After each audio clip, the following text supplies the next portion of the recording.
And we are back for a special episode of the Big Ten Live Show. My name is John Diadamo. I'm going to be your host for the next hour, followed by Tony Altimore. And I believe Tim Prangley's joining after that. Mega news coming out right now on the Big Ten. So here's what we know at this present moment. And forgive me because I'm just coming off of back-to-back meetings, so I'm not as prepared as I normally am. I'm filling in for Mark Rogers today, as is Tony in about an hour. Here's what we know right now. It's called the Flex Protect model, Flex Protect Plus. Okay, so here's how this is going to go based on what we're hearing live. No divisions, 9 games a year. Flex Protect Plus. What that means is you're going to have protected matchups. There's 11 overall protected matchups. And we're hearing that every team is going to play every other team once every 2 years. So I am currently watching. So if you want to watch the Big Ten Network right now, USC's opponents, Illinois, Iowa, Michigan, Wisconsin, Maryland, Northwestern, Penn State, Purdue, and UCLA. That's USC's Big Ten Conference opponents for 2024. Notable there, Michigan, not Ohio State. USC 2025 versus Indiana, versus Michigan State, versus Nebraska, versus Penn State, UCLA, Minnesota, Ohio State, Rutgers, Wisconsin. UCLA 2024, they're playing Minnesota, Nebraska, Northwestern, Ohio State, USC, Indiana, Iowa, Michigan, and Rutgers. UCLA kind of got screwed. Okay, 2025 for UCLA, much easier. Maryland, Purdue, Rutgers, Wisconsin, Illinois, Michigan State, Nebraska, Penn State, and USC. Folks, this is going to be coming at you hot and heavy. Please send a super chat. I will not be able to keep up with all the comments. But yeah, UCLA got screwed in 2024. USC is playing Michigan. Why? Because the ratings for that game are going to be off the hook, and we all know it. I'm a little surprised, though, that they're not playing Ohio State. All right, I'm going to try to find what I can in terms of comments. Yeah, so Big Ten West is gone. Mediocrity is gone, meaning everybody plays everybody every 2 years. Okay, so UCLA plays Nebraska, Rutgers, and USC as their opponents to play. USC plays Penn State, UCLA, and Wisconsin. I guess those are considered the protected matchups, right? Or the I guess not fully protected, but UCLA is a fully protected matchup. Michigan's schedule, let's go. Maryland, Michigan State, Minnesota, UCLA, Wisconsin, Illinois, Ohio State, Rutgers, and USC. Michigan is going to have to play USC. Michigan's going to have to play Ohio State. And then in 2025, Northwestern, Ohio State, Penn State, Purdue, Indiana, Iowa, Maryland, Michigan State, and Nebraska. That's the Michigan schedule for the next 2 years. Very interesting. Obviously, we know that Michigan is also playing Oklahoma and Texas in the back-to-back. There it is. Yes. Well, they're playing in 2024, so they're going to play UCLA in 2025. So the idea is that they play those. Yeah, they play multiple of those. I didn't see. So Michigan State is a protected matchup, as is Ohio State for Michigan. I'm sorry, I'm reading this pretty fast. So if I missed Michigan State, the Michigan State and Ohio State are protected matchups according to what I'm just reading on the screen. Ohio State, conference opponents, Illinois, Iowa, Michigan, Northwestern, Rutgers, Michigan State, Minnesota, Penn State, UCLA. Ohio State's going to have to play Penn State. Michigan, honestly, that doesn't seem super bad. And then in 2025, they have to play Indiana, Maryland, Nebraska, USC, there we go, Illinois, Michigan, Northwest. I can't even read. It's going so freaking fast. The bottom line is, folks, no more divisions, okay? Flex Protect Plus, meaning everybody's going to play everybody every 2 years. There are protected matchups. Ohio State has Michigan as a protected matchup. I don't know if LFG, if they're going in order or if this is jumbled. I'm assuming it's going in order. We're about to hear from Ohio State Athletic Director Gene Smith on the Buckeyes schedule in a little bit on the Big Ten Network. Belligerence is making a commentary about USC. So is Jason. Okay, here's the thing, folks, about USC. Everybody who's, I'm just gonna say this, because Tim's gonna say it later. So get ready, buckle up, because Tim's gonna be on here later, I believe. USC has already shored up their defense with the transfer portal. USC has maybe one of the best offenses in the country. They're going to continue that next year. USC is going to be a big factor in the Big Ten, period. They're going to be up there with Ohio State, Michigan, and Penn State as one of the top teams in the Big Ten. And if you don't understand that, I don't know what to tell you, because they're already basically trouncing most of their Pac-12 opponents, or at the very least beating them. They went 11-1 in Lincoln Riley's first year. Do I think they'll struggle a little more in the Big Ten? Yeah. I think anybody would admit that, when you have to play some of these teams like, I don't know, Michigan, Penn State, Ohio State, that's not easy. UCLA also tends to be pretty good every now and then. But it's looking like USC is going to be one of the top teams in the Big Ten. I'd still put Michigan and Ohio State ahead. I'd put Penn State and USC in a similar spot at the moment, but that's right now.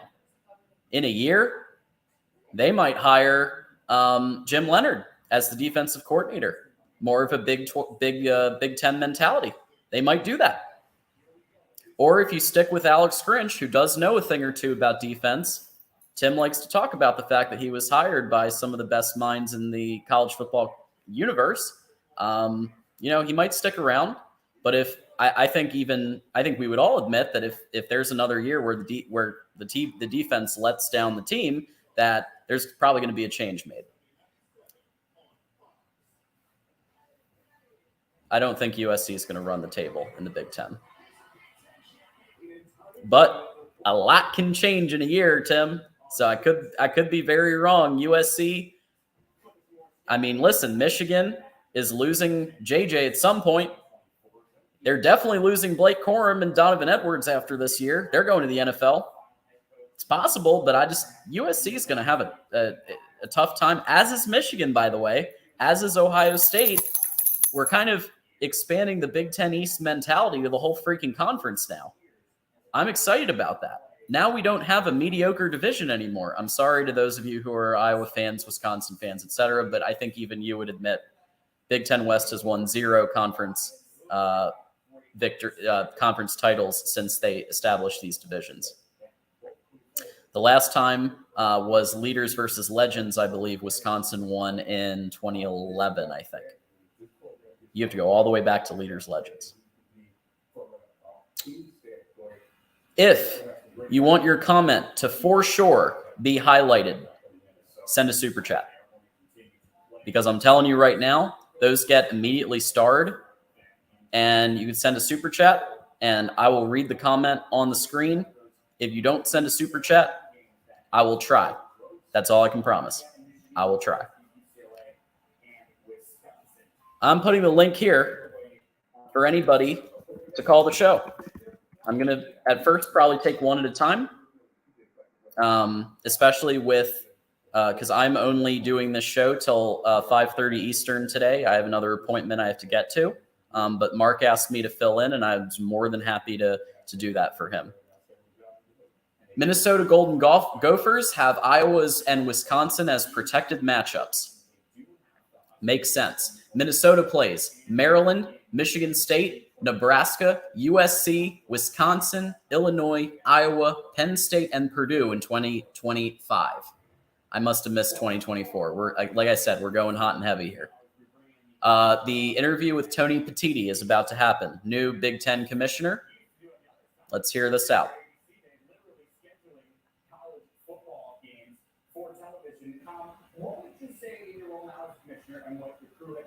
I said U of M would run the table in 2023, not 2024. That's a whole different universe, man. I don't think either of them will. We have our first call today. Golden Playbook. Golden Playbook. Thanks for calling in, man. How's it going? It's going good. We're just getting some immediate reactions from the Big Ten news here and the new model. What are your thoughts on what you've heard so far? Well, I'm actually we had some great news today. Notre Dame had some great news that we're getting a new athletic director. Wow. So I think it's getting close for us to join the Big Ten. So is the new athletic director more Big Ten interested, do you think? I think so, yeah. It's just a theory, of course, but sure. People are thinking that it's getting closer to that because our old athletic director wasn't really I don't think he was going to want to join the Big Ten. Yeah, I mean, even Will ND, who has been very pro-independence, has said that the AAU move was heading us a little bit closer to Big Ten. Yeah. So I trust Will on that, and also what I've been hearing. I think you guys are headed for the Big Ten eventually. Yeah. Which, unless there's an unless. If you can negotiate $75 million a year with NBC for playing Navy, then you guys will probably stay independent. But I don't think that's going to happen. No, I think that we're definitely going to join the Big Ten. So Tony Petitti, brand new commissioner of the Big Ten, is basically saying, bottom line, that this is better for competition. We're not going to have the Mickey Mouse division of. He didn't say that part, but you're not going to have an imbalance in divisions anymore, because now you really are going to put the two best teams in the Big Ten championship. Yeah, isn't Miami? They possibly might be going to the Big Ten as well, right? And Stanford. Big Ten, yeah. Miami just joined the AAU as well. So Miami and Notre Dame, we've been talking the last couple of days about that possibility. Yeah, that's another interesting matchup because I think us and Miami's had some great matchups. Like I wasn't even born though when they were facing each other, but when they had those matchups in like the 80s. Tim Armstrong, the answer is Michigan's protected rivals are Ohio State and Michigan State. LH, the answer is it's one now, meaning they are getting rid of divisions and the top two teams are going to be playing. We know this for a fact. It's being reported right here in the Big Ten Network. Welcome, Traveling Fools. Always love seeing you in here, man. Yo, yo, yo. So Notre Dame, here's the interesting thing. What would happen if Notre Dame joined the Big Ten? Then that may become another protected rivalry for Michigan, right? Because I think you can have up to 3. And they might have done that. They might have did that because of the fact that Notre Dame might be coming in. Because that's kind of the definitive example, I would think, of a third protected rivalry for Michigan, right? Yeah. They're basically, what do you mean by that? Meaning, thank you, Tim.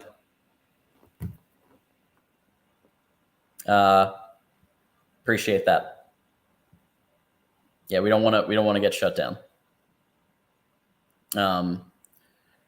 So basically what I'm saying is if Notre Dame joins the conference, then currently Michigan has Ohio State and Michigan State as rivals. So now they could add Notre Dame as if you can have up to 3.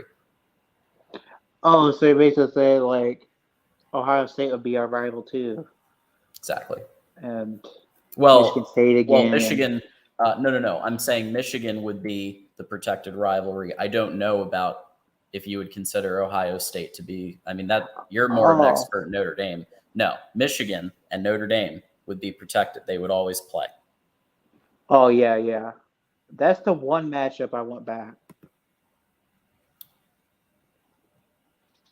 Yeah, I agree. It's way too long till the next game. Isn't it like 10 years?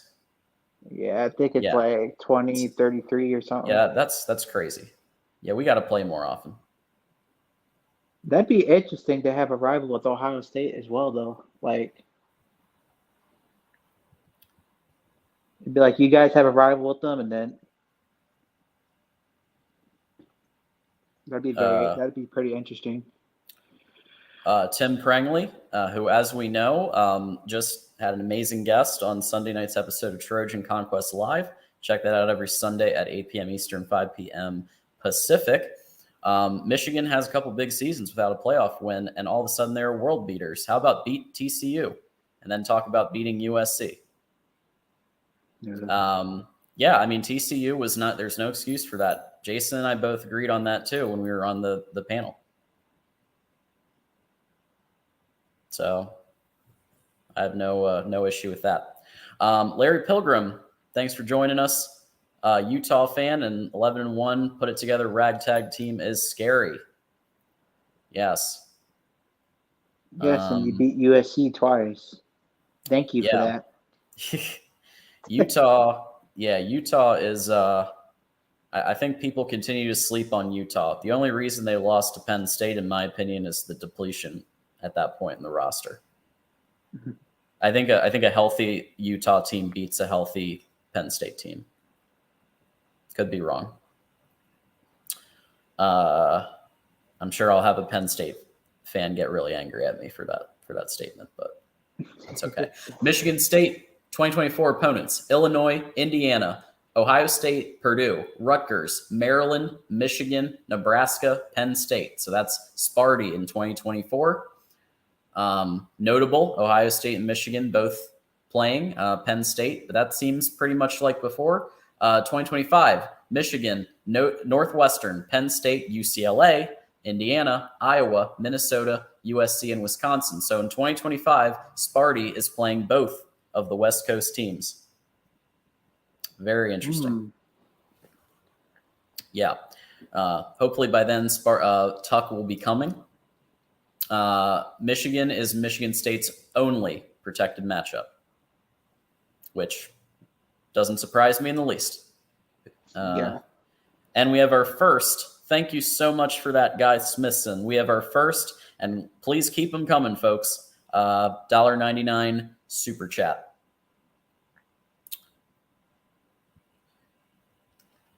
Jason, you're not completely wrong there. USC basically did have kind of home field, at least in terms of general locale. Rose Bowl, not exact stadium, but they didn't have to fly to somewhere else. Although, to be fair, a lot of the bowl games are in places like Miami, etc.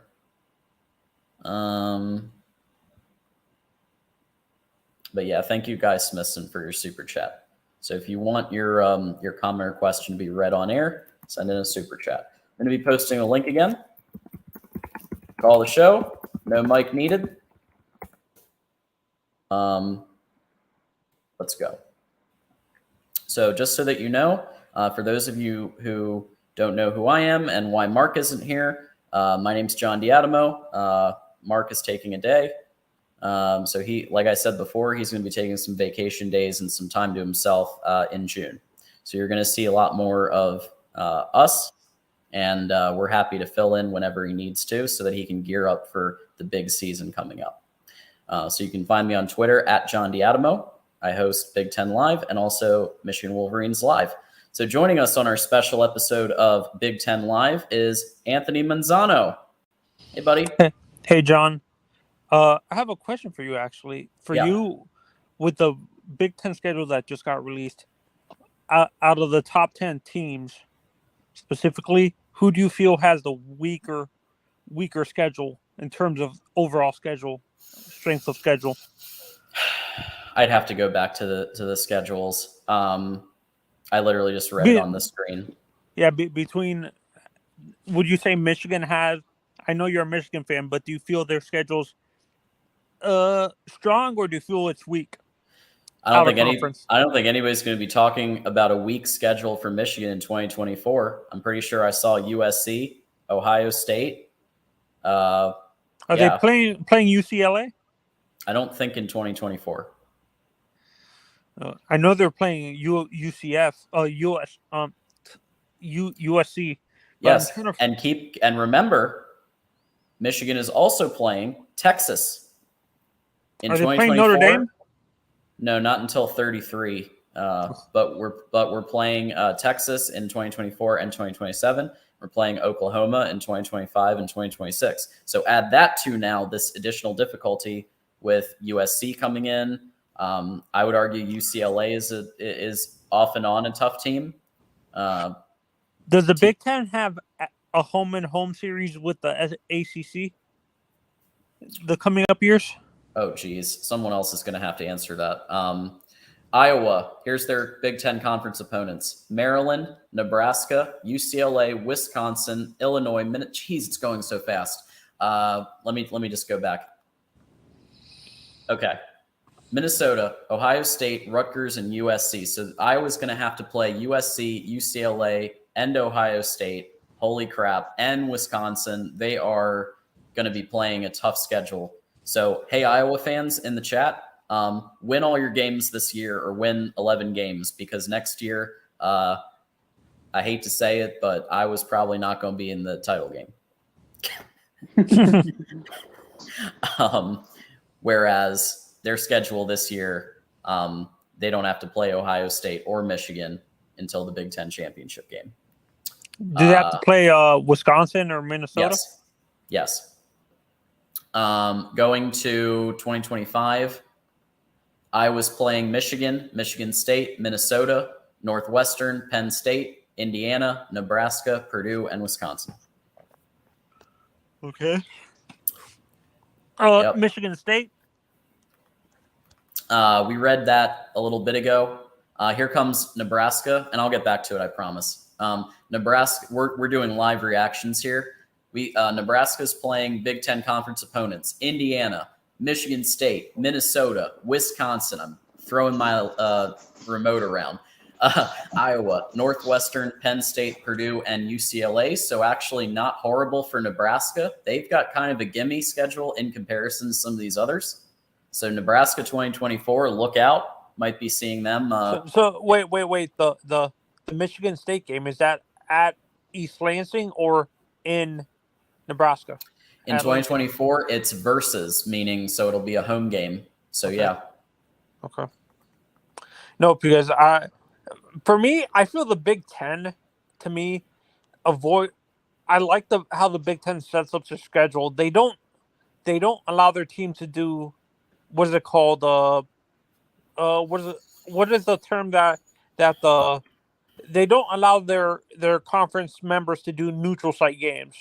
I like they force the teams to face each other in their home stadiums, and stuff like that. That's honestly why, as a Canes fan, I would rather go to the Big 12, Big 10, because you guys make your conference members face each other instead of at their home stadium, instead of the lame thing that the SEC does because they're scared of their people, their teams losing at their opponent's home field, doing the neutral site, to be honest. Antoine has asked me to read off the Nebraska schedule, so I'll do it. And now we have the 2025 as well. So in 2024, the conference games are for Nebraska: Indiana, Michigan State, Minnesota, Wisconsin, at Iowa, at Northwestern, at Penn State, at Purdue, and at UCLA, which means you do have some, you've got some ats there, but Penn State to me looks like the toughest opponent on that schedule. That's a doable schedule for 2024, but guess what that means? They're going to get screwed in 2025. So let's look at their 2025 schedule. So here we go. Nebraska in 2025 has to play Illinois, Iowa. Here we go. Michigan. Okay. Rutgers. Okay, fine. UCLA. Tough, potentially. Maryland, Minnesota. And then, oh my God, Nebraska has to play Ohio State, at USC. Good luck.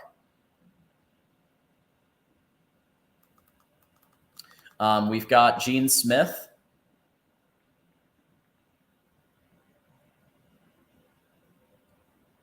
So Gene Smith is basically agreeing that it's a good system. Wait, have you guys played USC? Michigan hasn't played USC in a little while. We usually used to play them during bowls. Yeah. I'll pull it up on Wiki.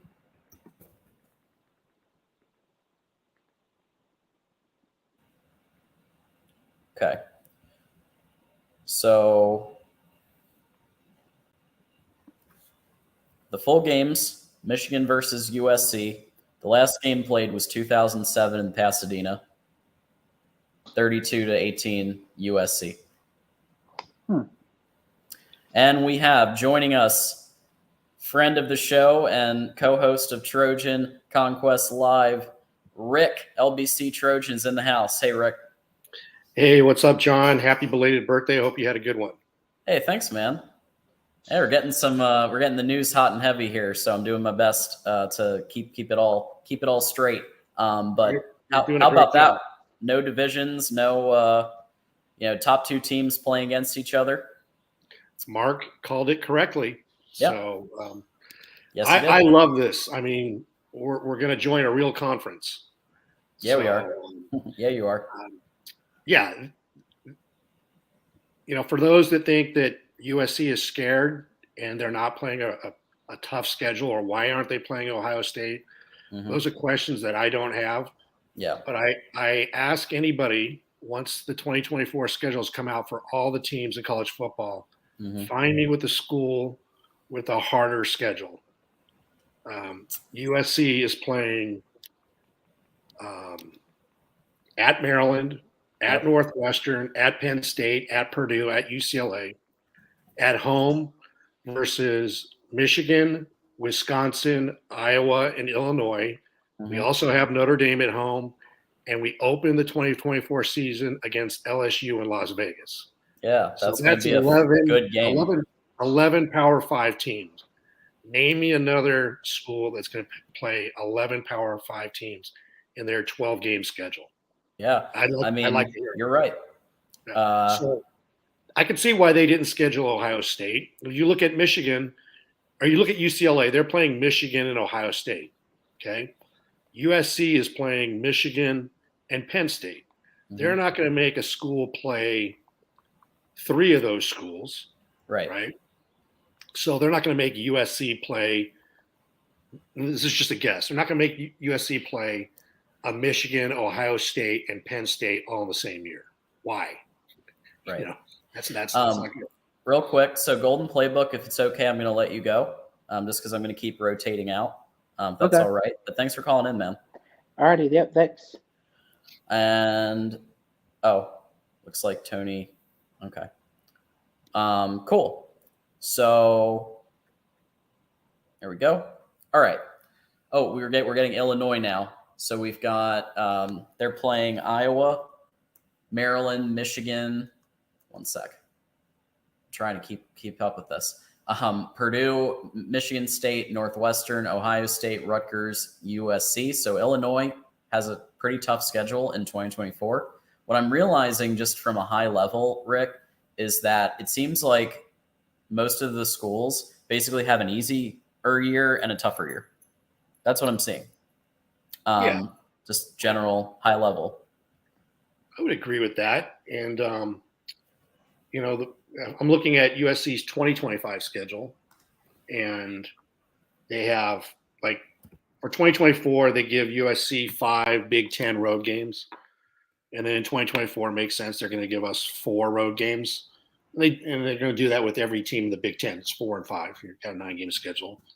So, USC has to play Ohio State and Wisconsin and Minnesota and Rutgers on the road.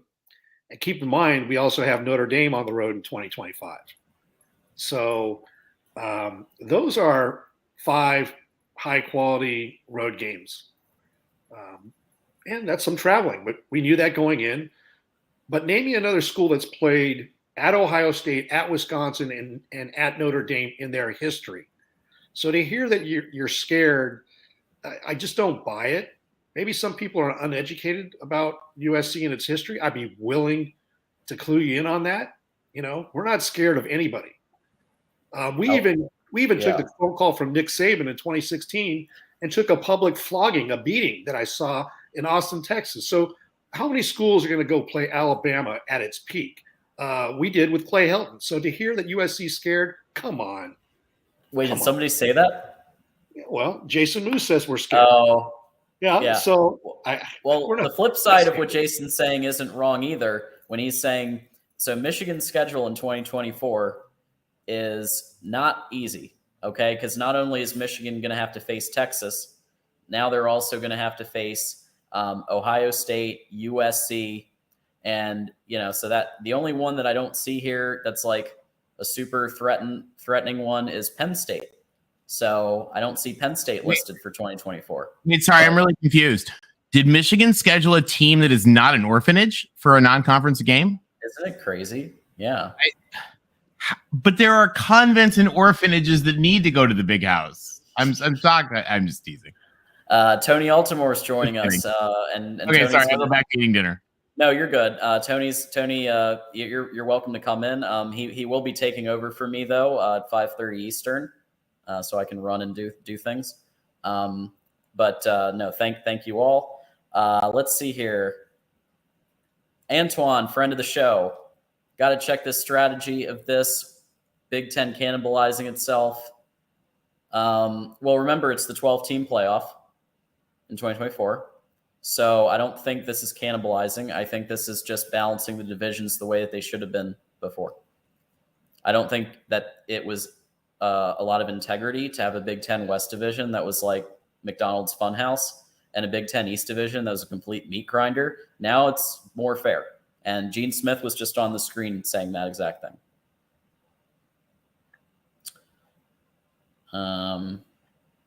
Yeah, so I guess, yeah, from a USC perspective, I completely understand why they went with Michigan versus USC in 2024.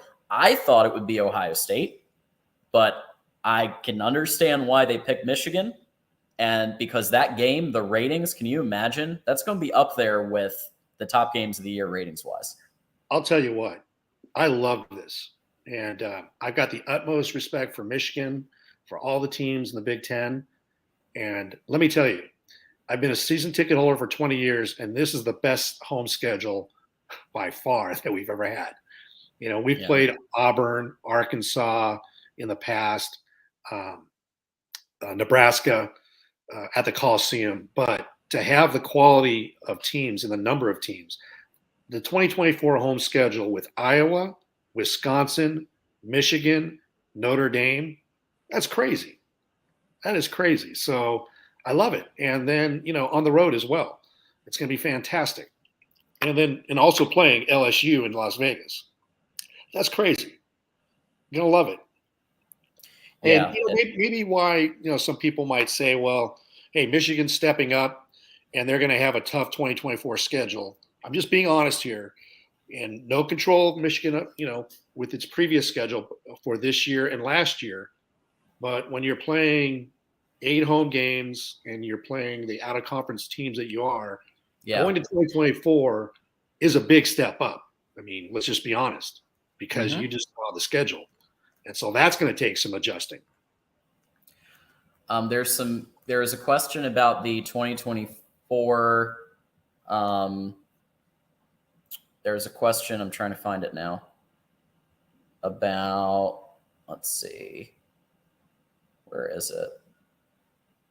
Oh, USC. So it's at USC in 2024. Michigan is going to USC in 2024. How about that? Right. And that's going to be a huge game. The Iowa game will be a huge game at USC. Same with Wisconsin. Oh, my God. You know how many Wisconsin alums live in Southern California? Oh, my gosh. There's just as many as Michigan, if not more. I see them all the time. Yeah. It's going to be crazy. And so what the Big Ten did is they set this up perfectly because you have UCLA going to Michigan. Mm-hmm. You have Michigan going to USC. They got USC going to Penn State in that first year. And I believe they have Ohio State playing at UCLA in the Rose Bowl that first year. It's crazy. So it's going to be, I'm going to tell you what, Rick, the amount of content that's going to be generated and the amount of conversations based on all this. Wow. It's going to be great for all of us who do this and host shows related to college football. That's right. And just, I'll leave you with this, and I know you've got other callers, but I know I love our friends in the SEC. They're awesome. Yeah. And they've got the number one conference, but, take a look at, and I credit LSU for playing USC. Yeah. That's great. Mm-hmm. So, the fact that SC's got 9 Big Ten games, they got Notre Dame and they got LSU. Yes, we are playing San Jose State, but let's be honest. Everybody plays cupcake. That's not a Tennessee Tech. No disrespect to Tennessee Tech, right, or any of the the other FCS schools trying to make a name for themselves.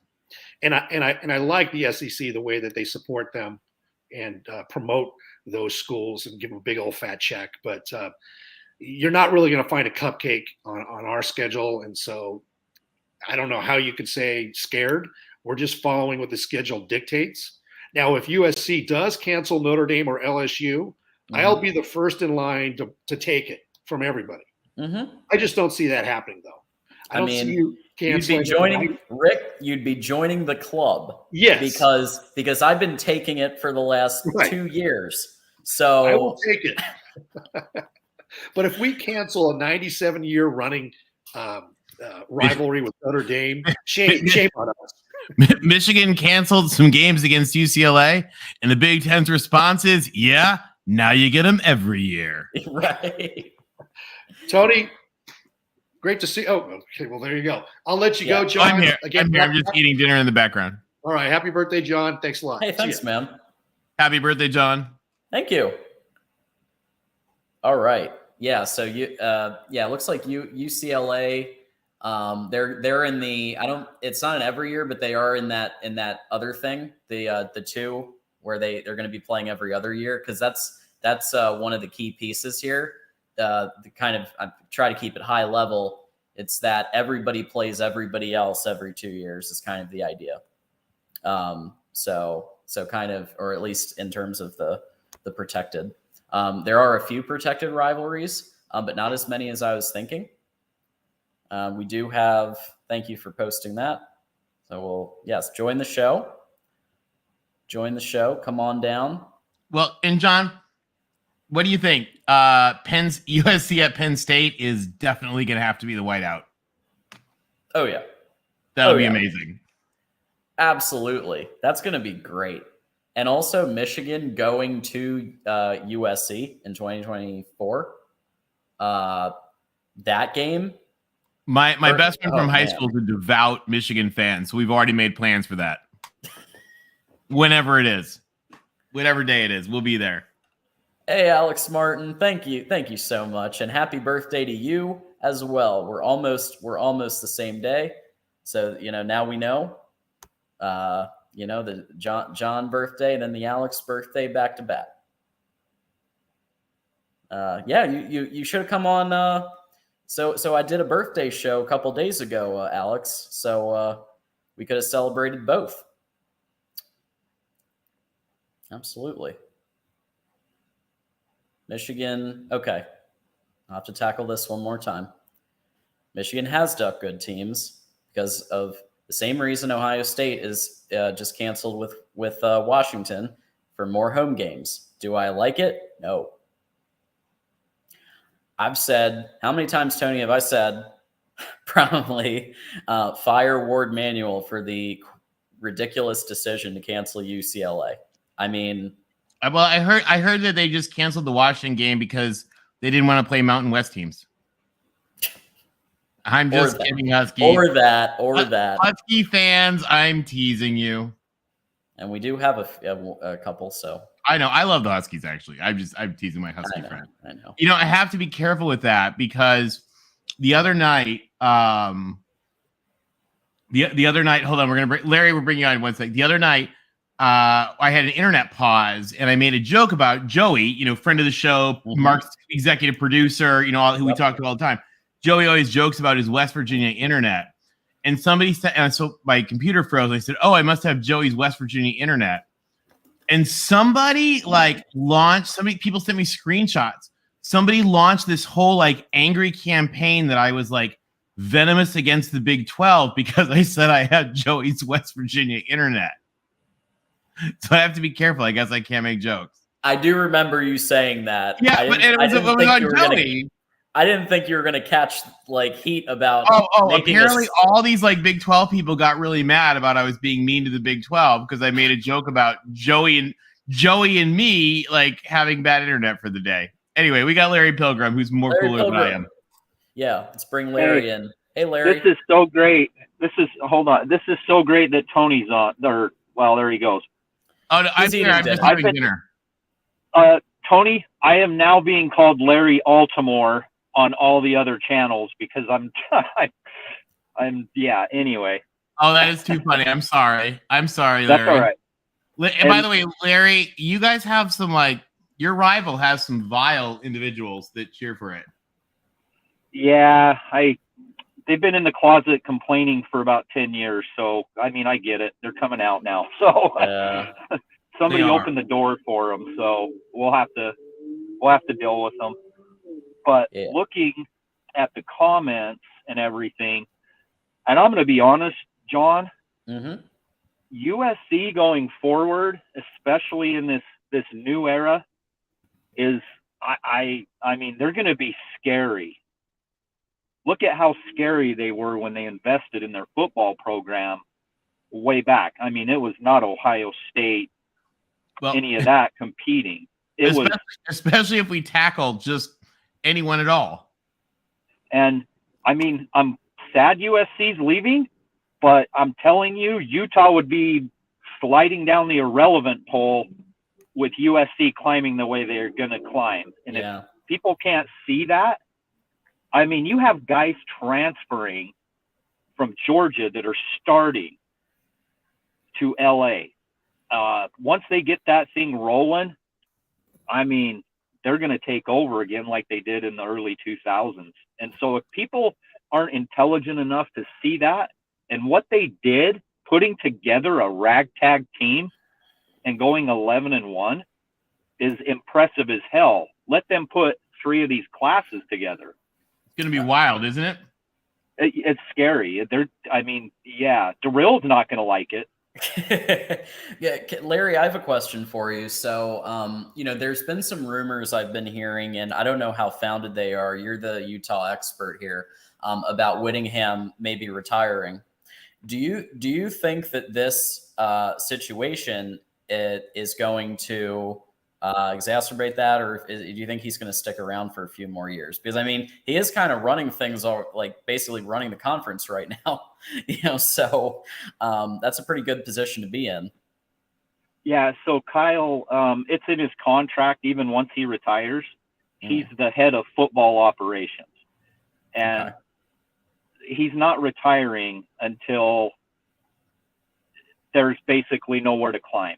He's built this program he's not going to walk away, from building something until, it's reached its peak. And so he's going to be there, I think, until this gets sorted out. Right. And so and Larry, yeah. is there any more intoxicating and addicting drug in the world than the smell of roses for New Year's? Yeah, it's pretty great. I just wish we could keep a quarterback all the way through the damn game. I know. Yeah, Penn State's finally getting all these. Penn State's getting all these accolades, and it's like, you just beat like the third stringers.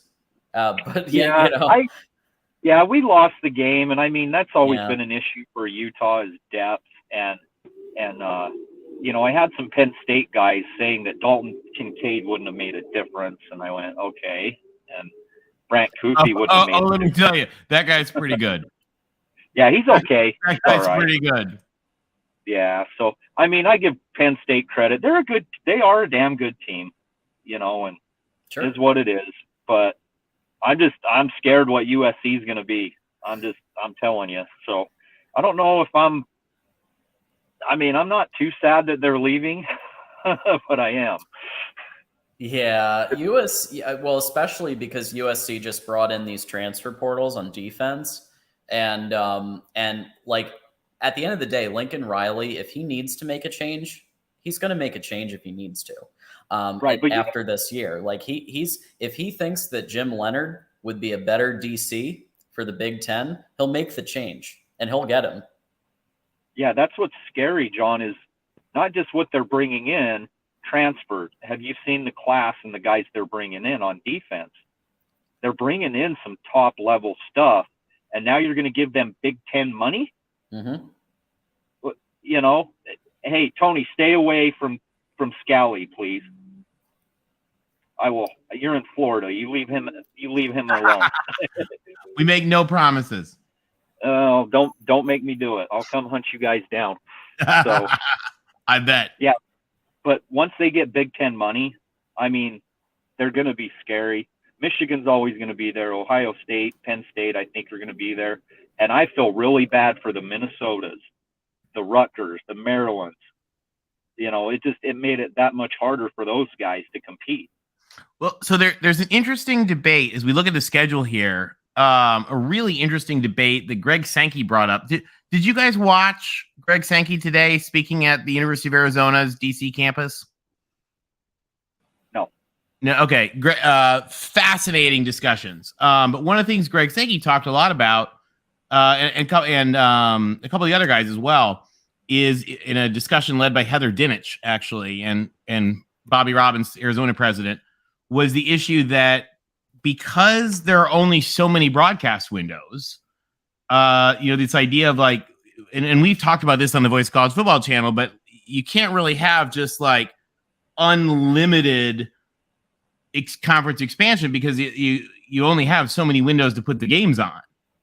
And so, one of the hard things for the Rutgers and the Maryland and those guys is, and I forget who it was, one of them pointed out, they said something like I'm going to make up the numbers. I don't know, 256 major windows, essentially like all but a few of them were either Michigan, Ohio State, or Penn State. Yeah. And so, now USC's coming in there and UCLA's, and so you're going to even though the Big Ten has this wonderful, amazing contract, there's gonna be a lot of people on BTN.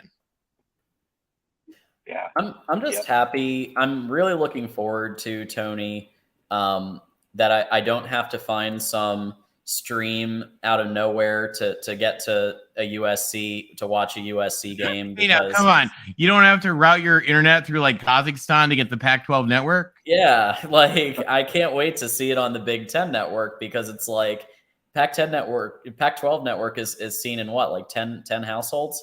So it's up to 12 now. Oh. I think they got 2 more subscribers. But that's a very respectable schedule. The way the Big Ten put it together, they didn't try to duck out on giving the good matchups, and so you've got to respect that. And I'm not giving Uncle Lou a plug, but he said the same thing as an SEC fan. he doesn't want to play Alabama every 8 years. Like, get them rotating, get the good teams, get the good matchups. And so the Big Ten did a really good job, I think, in giving the country some good matchups and keeping it rotating, and yet still giving teams a chance, to compete. So kudos to the Big Ten for doing that. I just wish the SEC would follow that model. Yeah. 8 games for the SEC. And so you're going to have your Citadel opponent week 11. All right. Well, I'll give some other people some time. So appreciate you guys. Appreciate Thanks. you, man. Absolutely. See you, Larry, and go Utes. Go Utes. There you go. So let's take, I believe Whisk Cheese was next. Hi, Whisk Cheese. Hey, how are you doing? Doing good. Are you? I haven't seen you before. Have you called before? Or are you first time caller? This is my first time. Yeah, I just saw first time caller, folks. Yeah. we always make a big deal out of that because we love people calling the show for the first time. But so are you a Wisconsin fan? I'm guessing. Yes. Yeah, I am. And I just got a few words for Iowa. I mean, this is a do or die season for you right now. If they don't get to the title this year, they're screwed, and they'll never get there ever again.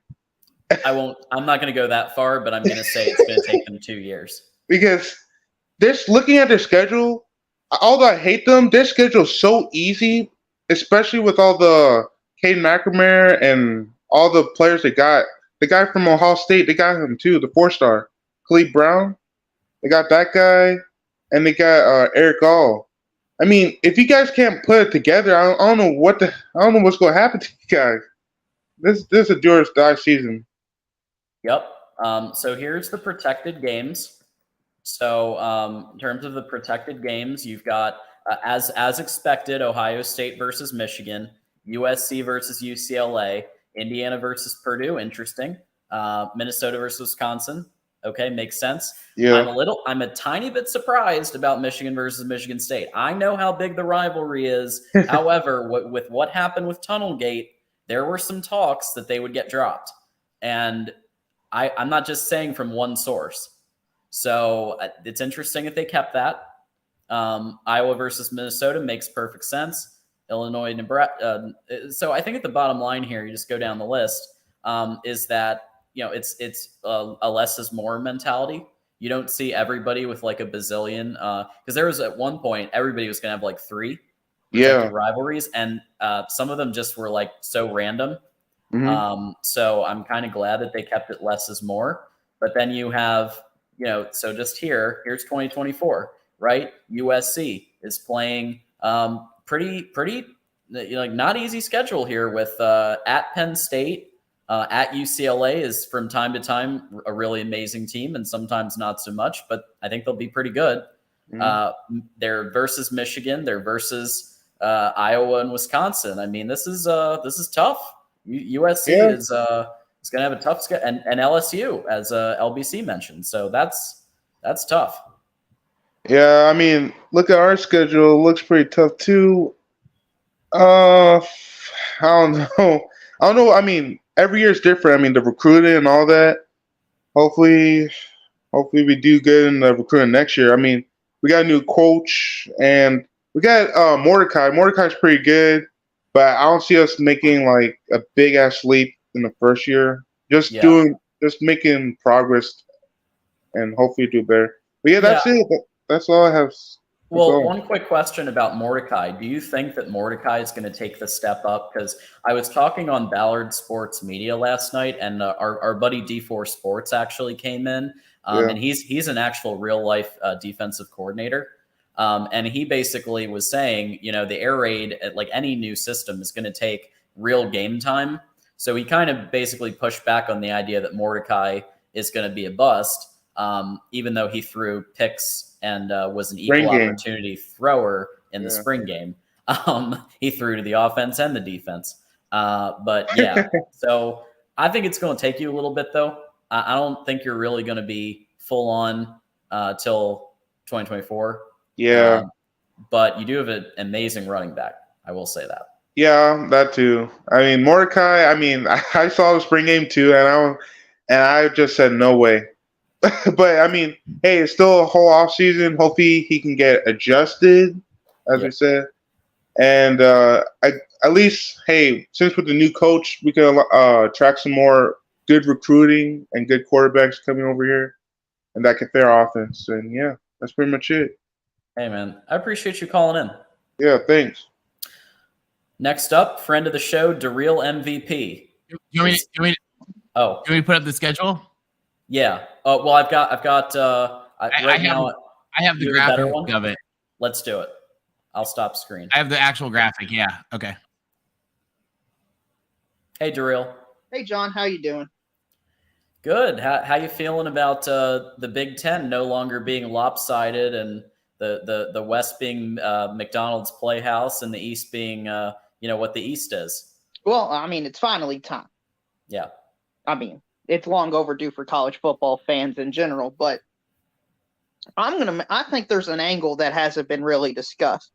I know Larry thinks USC's going 100-0. They're going to win every national championship from 2024 until 2030, from what it was implied in his call. But with USC's schedule, let's say they go 8-4, okay? Mm-hmm. They lose to LSU, Notre Dame, Penn State, and Michigan. Okay. UCLA is going to go, USC is going to go 8-4. Let's say hypothetically they go 8-4. They're not going to have Caleb Williams there, right? So it's possible. Let's just say even though it's like 5%, let's say it happens. Okay. Because I'm not classing USC here. That's not where I'm going with this at all.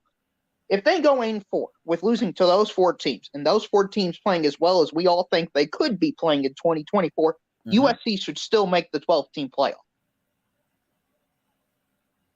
Yeah, you can hypothetically make a 12-team with 8 wins. Yeah, and I think what the SEC doing with their 8-game schedule is we're going to look at a USC. If they go 8-4 and don't make the playoff, then why should we go to non-conference games? Because what you're telling us is you can have one of the hardest schedules in the country, and you will not be rewarded for it in any way, shape, or form.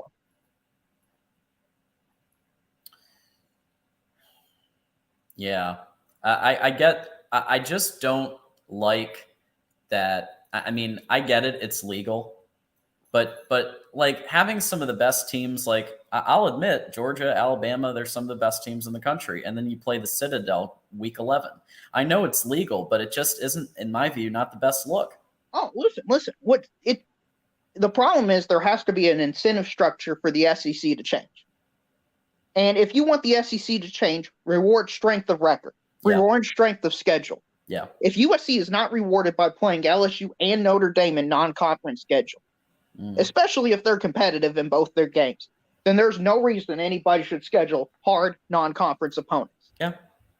I just don't like it, but I agree with you. Right. Because everybody thinks that there should be a magical number. Well, you get to 10, you're automatically in. Well, what if you're 10 like Iowa and you play hardly nobody this year and you get completely blown out in 2 games? Are you really that good? I think strength of schedule and strength of record needs to be heavily factored in going forward in a 12-team playoff. And I think USC's schedule will determine not only the future of them, but the future of college sports in general. No pressure to USC. Oh, man. Yeah, no pressure to USC. I mean, listen, the thing is, I think that this is the Flex Protect Plus model is a good one. And, Mark is somebody who was first on predicting it, You're absolutely right with it's better for the fans, it's better for the teams, it's better for the television. You are 100% right, and I am right there with you.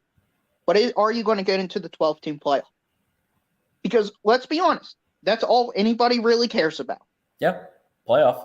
And if you're telling us that USC can go 8-4, they could have 4 losses against arguably all of them being top 5, top 8 teams, and they're not going to get in, then there's no reason anybody should play difficult non-conference games like in LSU. Yeah, but like you conceded in the beginning, there was a 5% chance of that.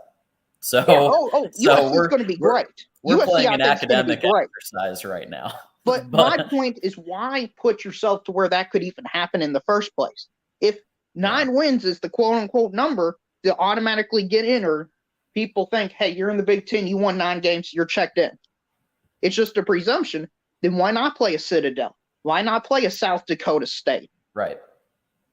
It's a lot easier than having to go to play LSU and Notre Dame in the same season. Yeah, somebody's going to have to literally, the commissioner of college football in the future, Mark Rogers or whoever it winds up being, is going to have to, have some regulations across the conferences. You're absolutely right. But when I saw USC's schedule like that, I thought this is going to be a test for what we and the SEC do and what everybody else should do going forward. Well, and Tony's about to take over as host because I'm I have an appointment here in a little bit. But one of the cool things when they're doing the Pac-12 chat show live is the 12-team playoff simulation where they asked the Patreon community, and what was notable about that is you had plenty of Big Ten, you had plenty of SEC.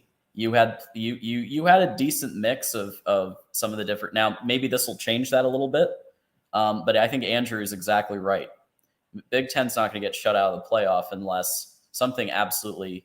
Oh, I'm not talking about the Big Ten getting shut out of the playoffs. Yeah, I was just answering that. Yeah, that's not going to happen. My question is, if you're a fringe team like a Penn State, like a Tennessee, and or Notre Dame. You go out and schedule a difficult non-conference schedule, and you don't get rewarded for it, then what's the point of playing ridiculously hard non-conference schedules? I understand.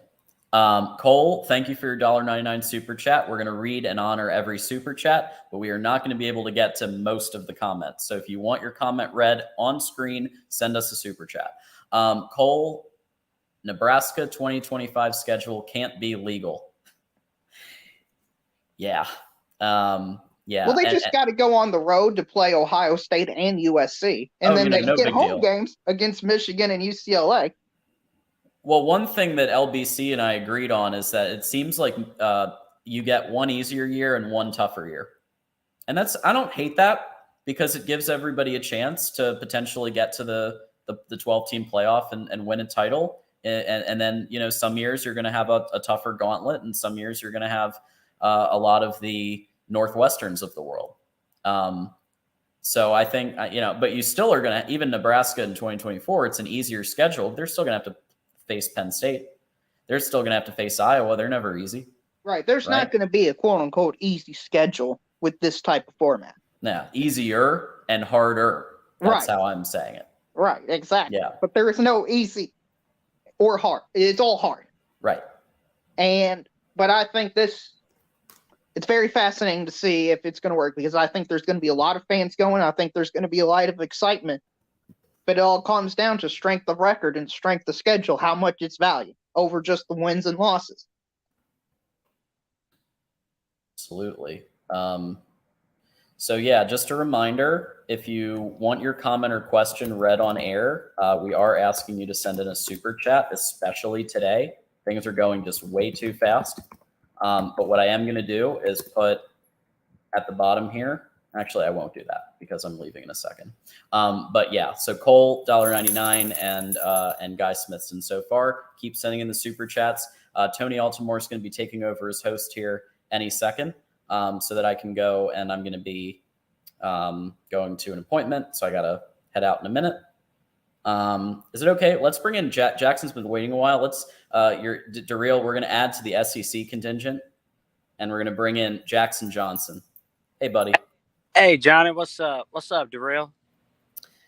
Hello, Jackson. What did you think about my theory that USC, if they go 8-4, should still be in the college football playoff potentially? Well, if you have a tough schedule, I think you should be rewarded for it. I kind of like that, but I don't think USC will go 8-4 in 2024. That's not the point I'm making. I've already conceded that they're probably not going. I think they'll probably go 10-2 personal. But right. I'm just saying, if they do go 8-4, I think almost nobody's going to say they should be in the college football playoff because they lost, what would that be, a quarter of their schedule? Well, let's see. They pretty much have 11 Power 5 opponents, so that's pretty good. Right. And they're non-conference is what, I mean, they got to play Notre Dame and LSU. Right. I mean, it's possible those are going to be two of the better non-con teams in all of college football. Those could be 2 top 5 teams. Right. So they should be rewarded. LSU and who else? Notre Dame. Notre Dame. Yep. They'll be up there. I don't know if Notre Dame's going to be top 5, but They could be. yeah. But they should be rewarded. Eh. And if people and if they get to 8 wins and they're not rewarded, I think that's going to have ripple effects on the sport. Because I think that could be looked at by the Greg Sankey and say, hey, we're going to stick to 8 conference games because you all are rewarding strength of schedule. Well, if USC, which I don't think they'd make it to the playoffs if they go 8-4, but if they go 8-4 with a really tough schedule 2024, and they just so happen to make it to the playoffs, it will show people schedule tougher non-conference games, and you're good to go. Well, Jackson, that's kind of what I'm hoping for. I don't want every team to be playing the Citadel, right? San Jose State, Georgia Southern, Southern. But guess what? The if you're not elite going to of reward college them, football. I know Mike Fort's in the chat saying an 8-4 team makes the playoffs. The system needs to be scrapped. Well, if you lose to 4 top 8 teams in the country, you still could be one of the 12 best teams in the country. Right. Yeah. Well, I mean, why not make like a game against the Citadel a spring game? I think there should be one like that, but I don't think there should be multiple G5 FCS type teams you play every single year. I don't actually hate that idea of playing the Citadel for a spring game, but somebody's going to tell me I bet somebody's going to tell me that regulations and whatever won't ever allow that. But just in general theory, I love that idea because then everybody can play 9 conference games, but you can still get your live fire against your cream puffs in the spring game. I don't hate it. There you go. Well, a few things I want to go over for the future schedules of the before you do that, so Tony is actually going to be taking over as host here right now because I've got to leave. So everybody, Tony Altimore is in the house, taking over. Alrighty.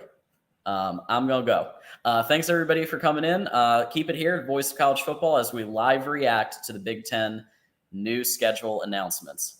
Thanks, guys. Thank you. Hey, Tony. So what's your take on Michigan USC in 2024? That's going to be an awesome game. Like, wow. Uh-oh. Tony, I think you're muted. Uh-oh. Thanks, Surreal. Sorry. No problem. Sorry, I'm just stepping in real quick. No, I can't wait to be there. It's going to be an incredible game. It's going to be a lot of fun. USC has always played a lot of games historically. In fact, I mean, when my dad played for Michigan State, they played at USC and at UCLA. So, having those games is going to be really, really cool. And it's going to be a neat energy. All the Big Ten fans are going to come. I've actually been to the Rose Bowl. What have I been? 3 or 4 USC Michigan Rose Bowls. So, Michigan always turns out and they'll fill the Coliseum. I'll tell you that Ohio State UCLA game in the Rose Bowl is going to be a lot of fun. There are going to be a lot of great games. And I can't wait for USC at Maryland in DC. Oh man. Like who would have thought Yeah. Oh, sorry. Go ahead. I was saying that, if you had said to somebody in 2010 that USC Maryland would be a Big Ten conference game, we probably would have been laughed out of the room for suggesting that. Well, so I was when USC played at Virginia. I was there, and it was so USC, when USC travels, and to Big Ten fans, you guys can get used to this. They set up, I mean, technically every school does this, but USC does it more than other schools. They set up like a base camp in whatever the biggest nearby city is. And of course, that's where they have the huge pep rally and all the alumni parties and all that kind of stuff, and then they bus or train to the game. Notre Dame, they train, sometimes they bus. But when they played at Virginia, they set up the base camp in DC. So it was all the games and stuff in DC, all that. When we played at Syracuse, we played them in the Meadowlands, and so they did it in New York. So I mean, the USC band took over Times Square for a huge pep rally. So they'll do that. I can't wait for the USC at Rutgers game, and it's going to be a lot of fun. Oh man, it must have been fun getting to see USC Virginia at Virginia in, I believe it was 2008. I think so, yeah. Yeah, because I remember USC played Virginia, Ohio State.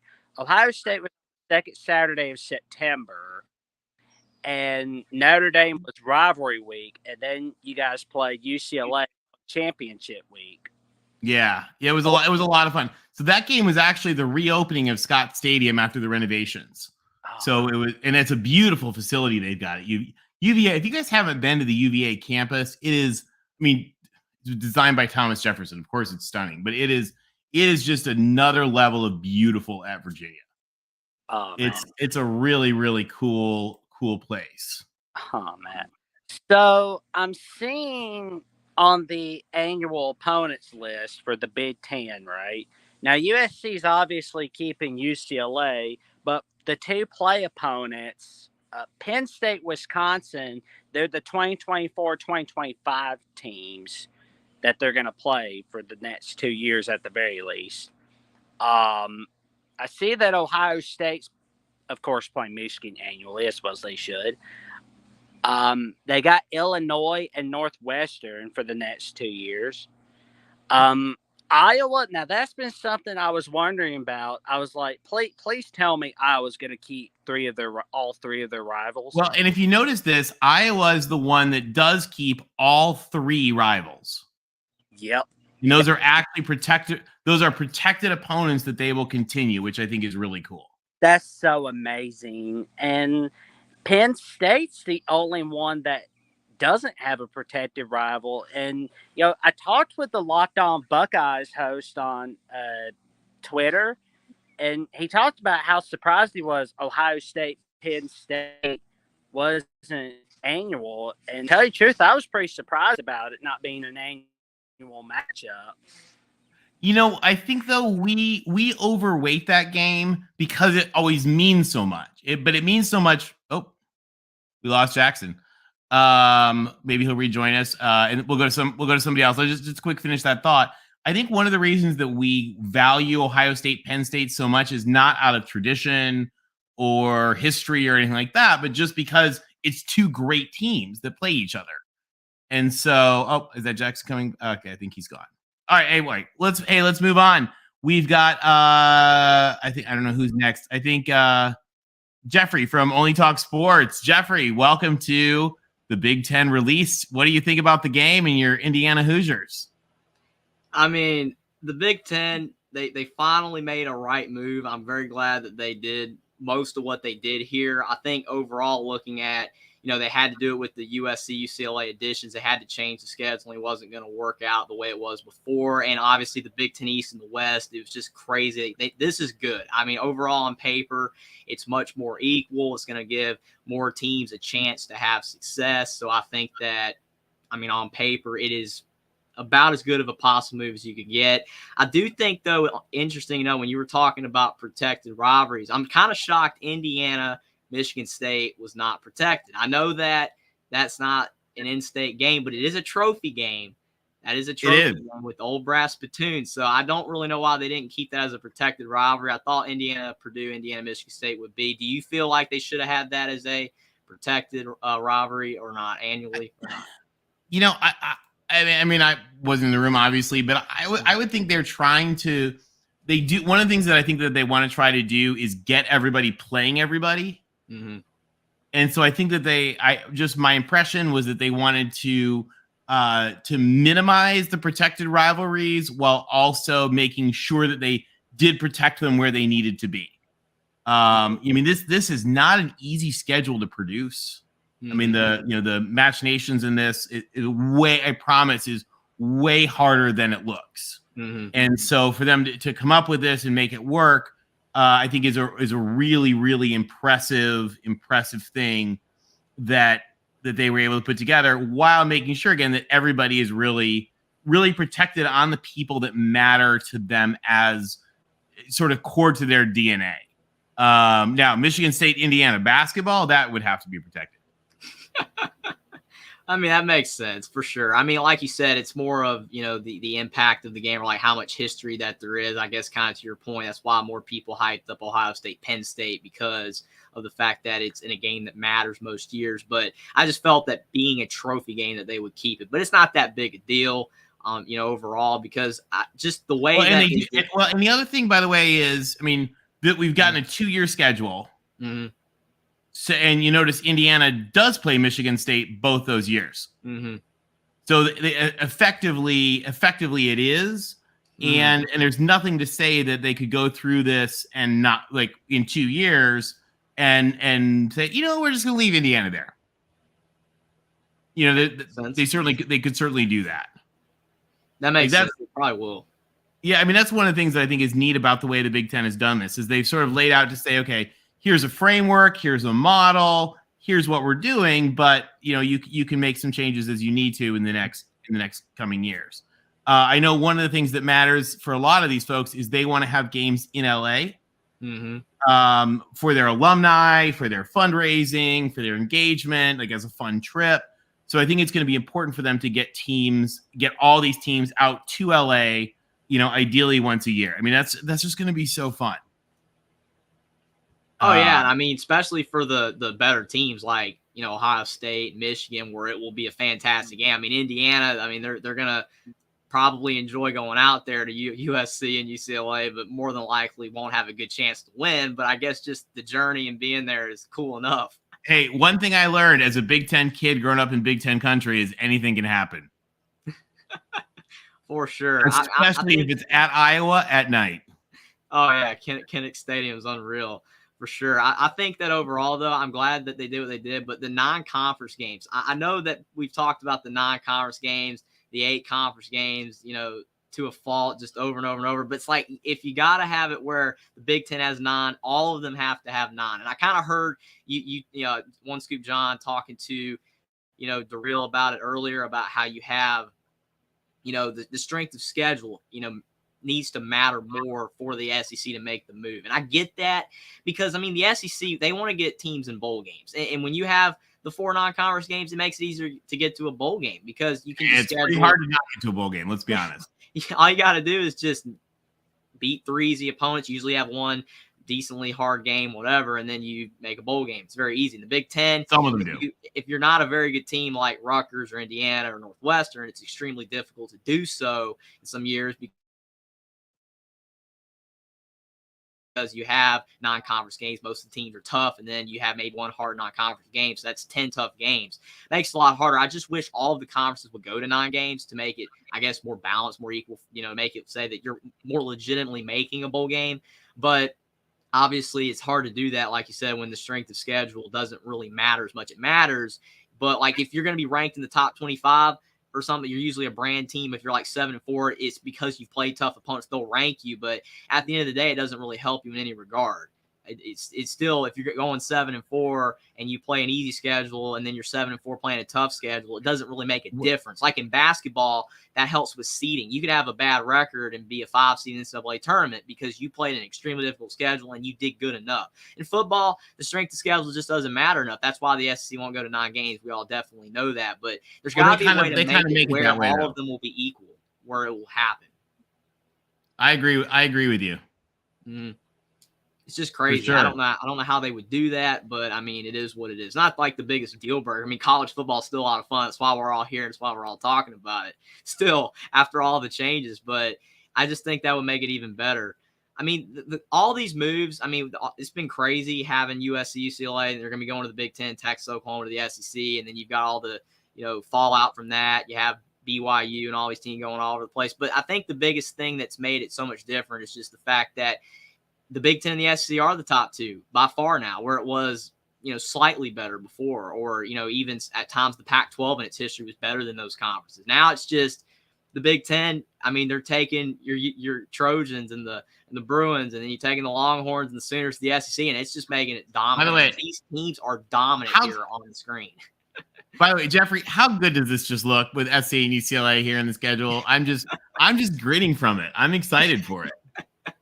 I'm sure definitely a lot of people are. I mean, I know that Ohio State fans and Michigan fans probably aren't happy about it, especially with USC, because, I mean, it's more high-level competition. I mean, they probably like it, but then they don't like it either. It's kind of like a mix. Like, well, we get to have more high-profile games and we have a chance to beat USC, but then it's like now we have to play them all the time instead of having to play Penn State, which everybody just acts like is the elite team that we can beat because they're just not on our level all the way. So it's like, and it's like, what is USC? If they get a defense, we might have a problem. It could be a really good game. Fingers crossed on that. We got to tackle somebody. But yeah, like you said, I mean, USC, UCLA, I mean, it's crazy. Like Jackson said, I mean, I would have never thought it when I was a little kid, because I was all about the geography. It's like it all makes sense. All the teams are where they are, and now it's like you've got LA going to New Jersey, and it's a conference game. I mean, the geography's shot. It's not happening anymore. So it's so crazy how. I mean, I know for you watching football probably 30 years ago, how much different it is then to now. It's like even for me watching football when I was 6, 7 years old, there were no opt-outs. There was no transfer portal that was really important. I mean, all this stuff's just so new, and it's made the sport so much different. But, I mean, it makes for a lot more coverage and a lot more stuff to talk about, for sure. No, it really does. And you got a lot of great games. UCLA has Rutgers both years, which will be kind of cool. So, they'll go to LA, and UCLA will have a blast in New York. All right, Jeffrey, what anything else? We got some folks waiting. I really appreciate coming on. I haven't been on in a while, trying to think, but I mean, just trying to soak all this in. I mean, it's just definitely, I really appreciate it. It's been a nice talking to you, man. And just like I said, looking at the schedule, I mean, there's just a lot of cool games, like you said, a lot of new opportunities, new games we're going to be seeing. I can't wait for 2024. That's all I can say. It's going to be very interesting. But, try to take 2023 all into, and it'll be the last for a lot of big games and big, these conferences. Try to one last ride, and then we'll be going to a whole different college football world in 2024. Definitely be looking forward to. Can't wait to call back in soon and talk about some of these upcoming games this year. It's going to be a lot of fun. I'm looking forward to it. Only like 80 days away. It's crazy. Time flies. Sounds good. Hey, thanks for calling in. Really appreciate it. We'll talk to you soon. Man. All right. Next up, I think John was next. John, welcome to the Voice of College Football channel. I am just temporarily here as the fill-in for Mark. How's it going? Good, pretty good. I'm a Nebraska guy, obviously. Nice. You guys got a good schedule coming up. I'll make 2 points that haven't been made yet.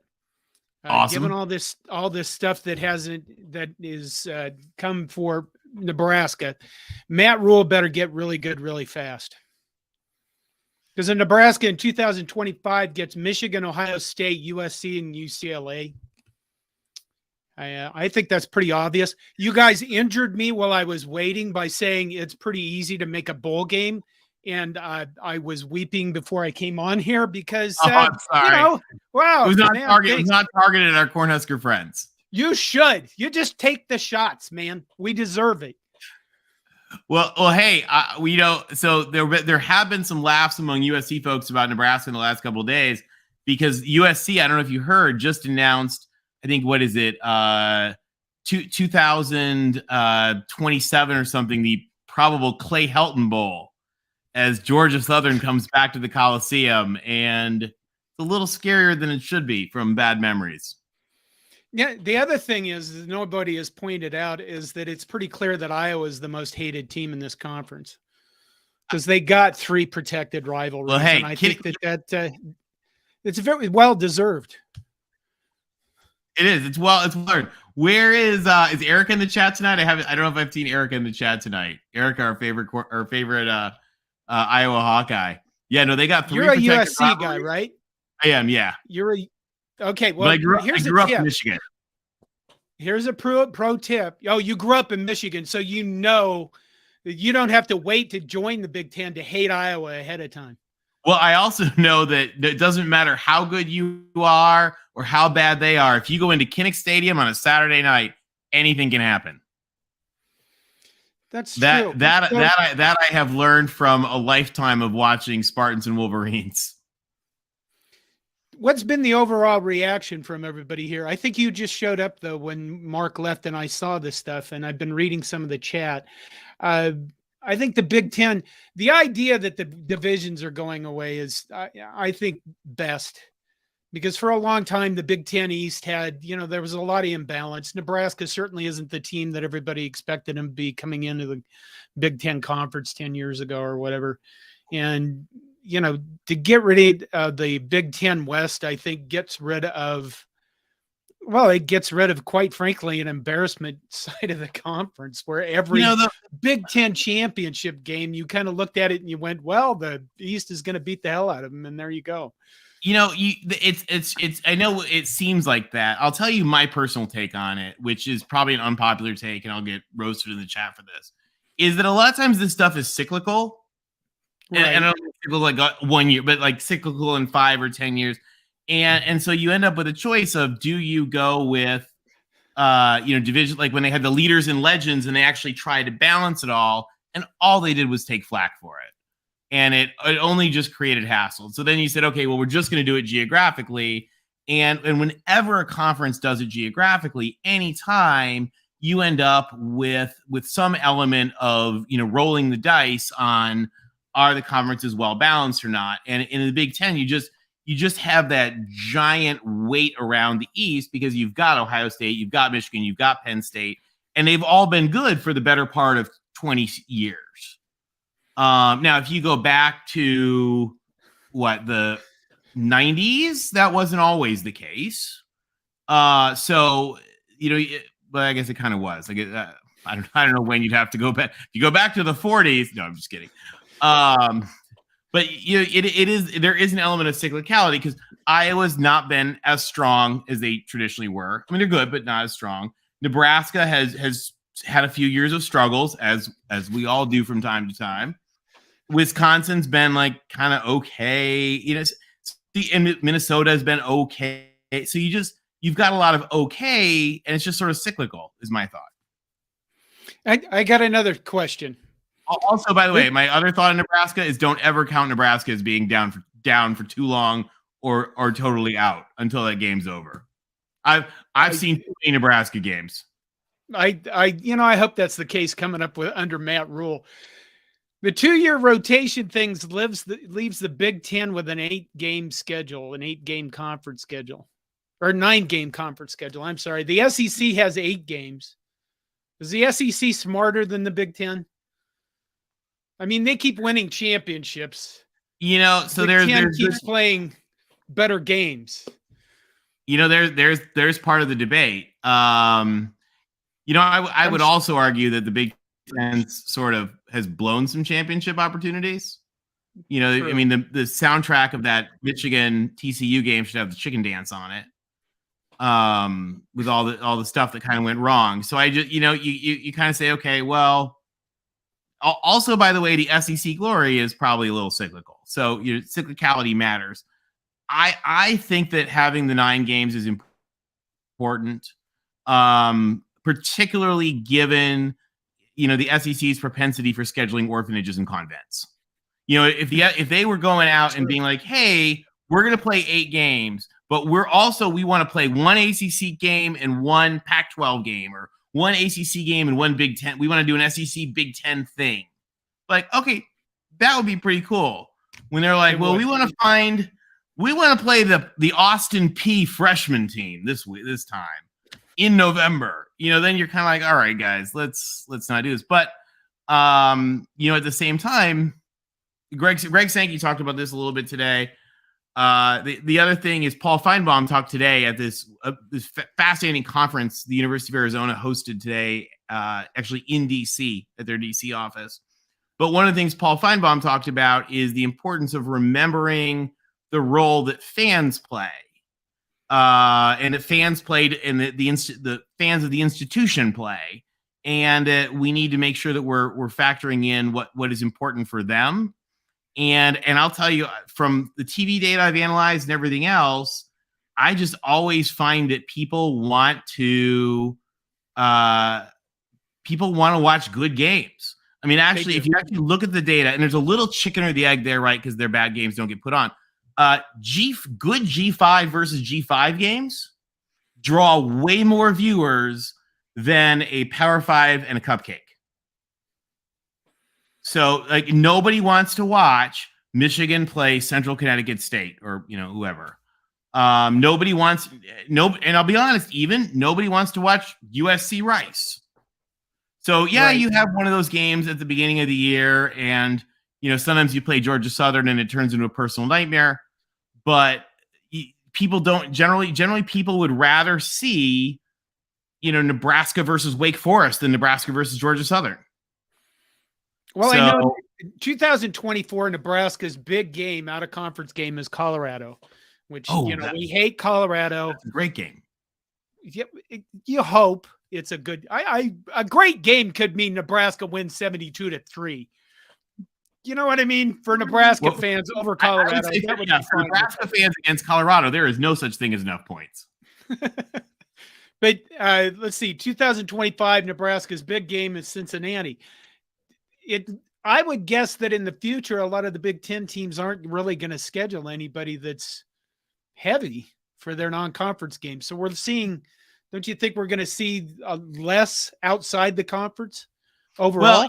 Well, one of the things about the Big Ten in some regards is you could argue that the addition of USC and UCLA is effectively, for a lot of these teams, like if they played a non-con, like if you think back to history, think back to the 80s when this was way more normal,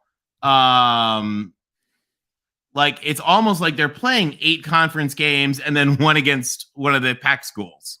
Oh, that's true. So it kind of, because they've sort of loaded up the conference.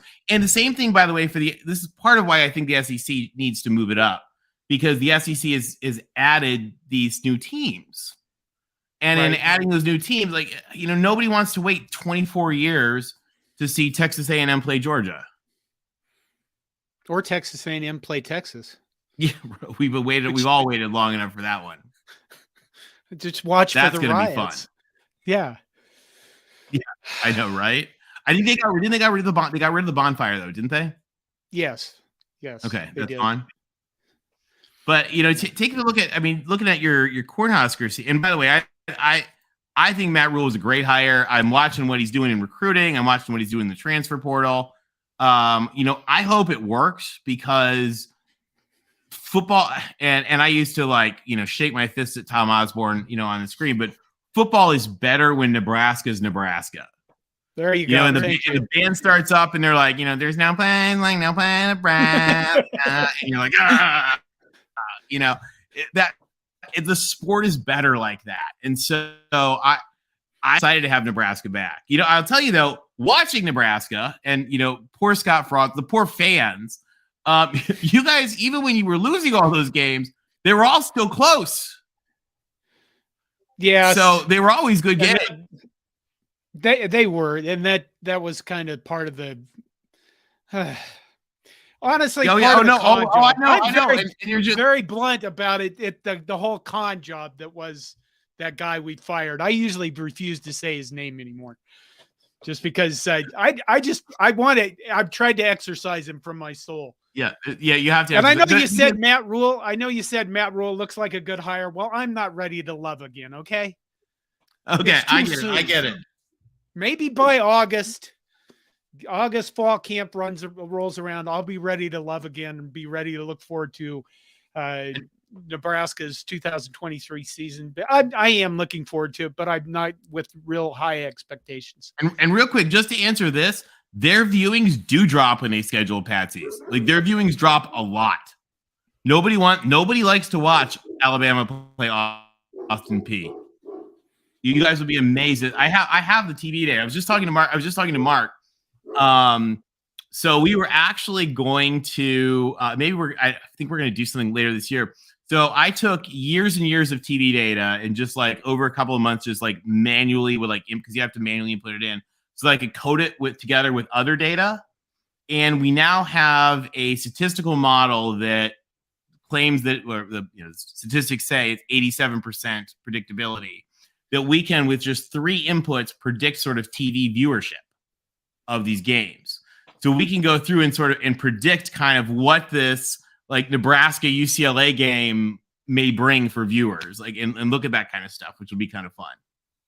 You'll be worth millions. ESPN has a far better model than what I have in Excel. I can promise you ESPN has much more sophisticated, that's probably true. Yeah. Better modeling than what I have in Excel, but we'll take it. So did you look at like which are the word? Do you think that's what they use to put all this stuff together?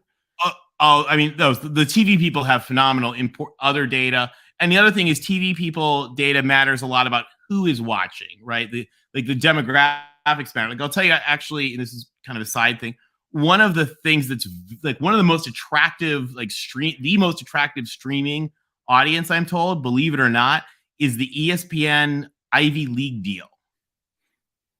And the reason for that is that not a lot of people watch Harvard versus Princeton lacrosse.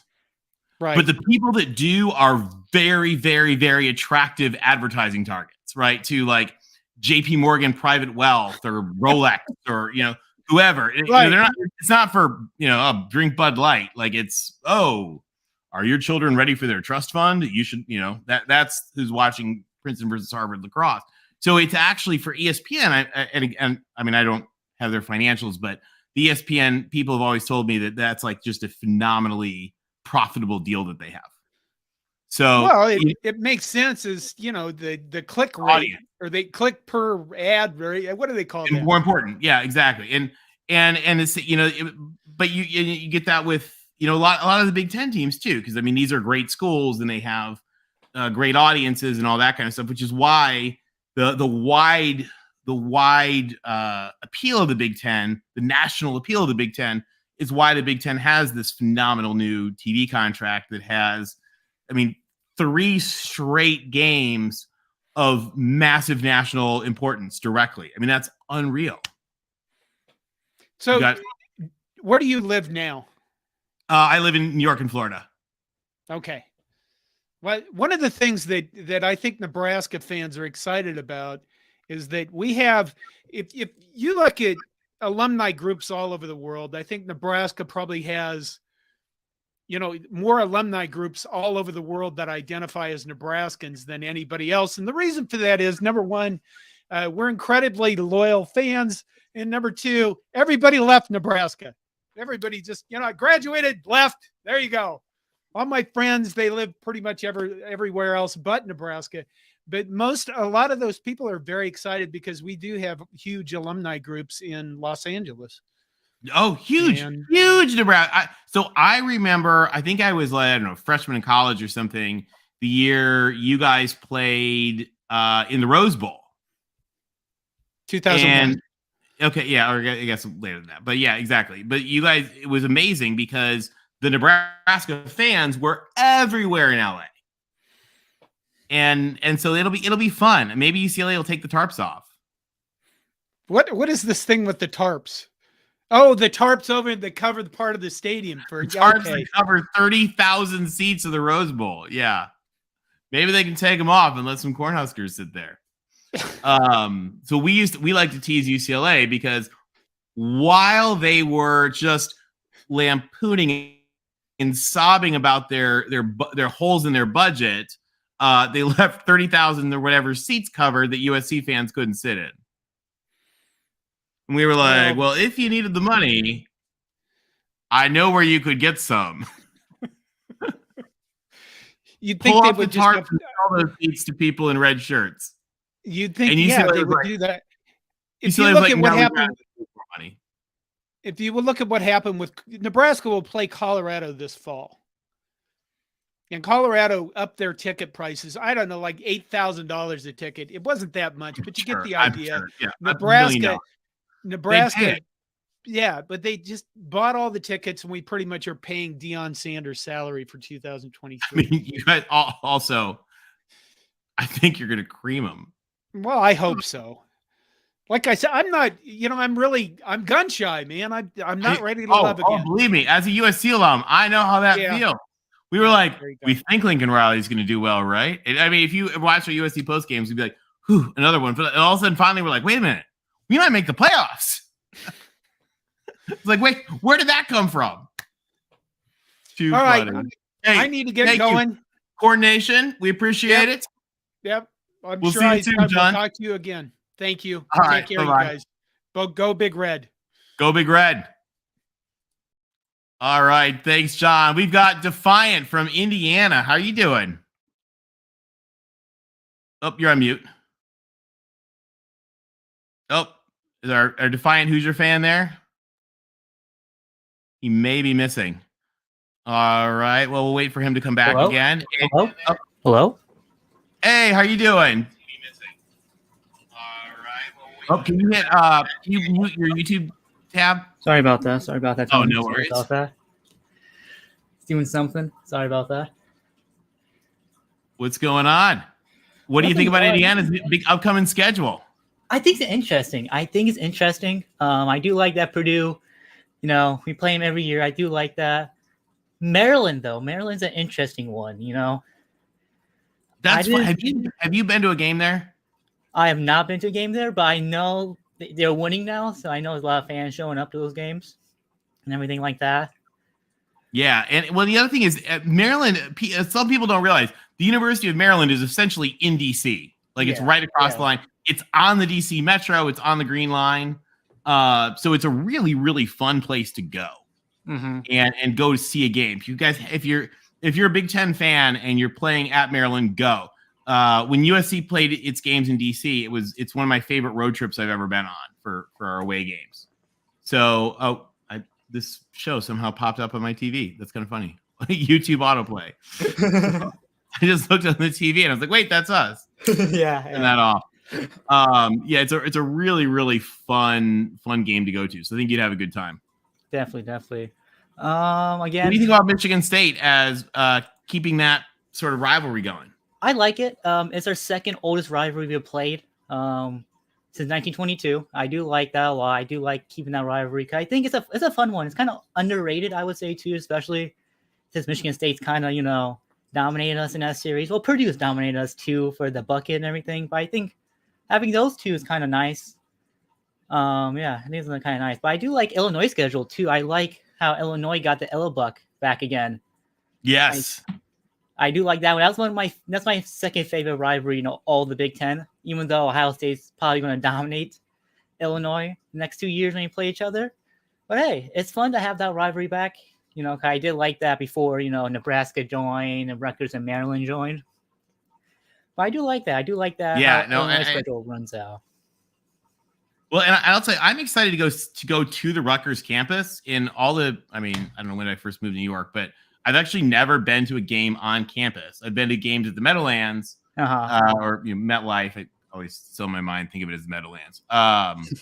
But I haven't been. I will tell you one really funny thing. This is just a random side laugh for those of you guys watching. LA people are not good at mass transit. They just aren't. They're not a mass transit people. And so they all filed into Penn Station, like trying to figure. We were playing Syracuse at MetLife Stadium. They're trying to figure out how to get to the game. And he just sort of followed everybody. And then the game had a 3-hour tornado warning delay. Oh, wow. Where everyone had to go into the concourses and just wait for 2.5 or 3 hours before the game started up again. And the USC, they just got wasted. Blitz. And finally people gave up and they were trying to go home and they could not figure out how to get to the train station. And finally this guy grabs me and he goes, "What's a Secaucus?" like it's like Snuffleupagus or something. Anyway, It was really funny. And so most of the USC people just ended up taking an Uber back anyway. Well, definitely, it will be interesting though when Rutgers goes out to California. That being more car centric area. It'll be interesting for them. Trying to get around LA because they're used to the metros and the trains and everything, and then they gotta walk and drive everywhere now. Well, although you can get to the Coliseum on the train, so that's good. Oh, okay. I didn't know how good public transportation LA has. I know it's all the city of angels, traffic everywhere. That. What is this? Oh, sorry, I was getting a message on something. Okay. Well, what do you think about the rest of this Indiana schedule? Here, let's take a look at it. Sorry, we flipped it. 2024. So you've got UCLA at home. That's fun. Yeah. You got Purdue at home, Penn State at home. That's not. You guys got a good home schedule in 2024. Yeah, I like Penn State being at home this year. I think definitely when we play them in 2025, probably going to lose that game, and I don't expect us to beat Penn State in that environment. But yeah, I like UCLA at home. I like playing UCLA. I think that'd be a fun, interesting game just because we haven't played them. I don't think we played them ever in the history of the program, in any bowl game or anything like that. So it's gonna be interesting playing them.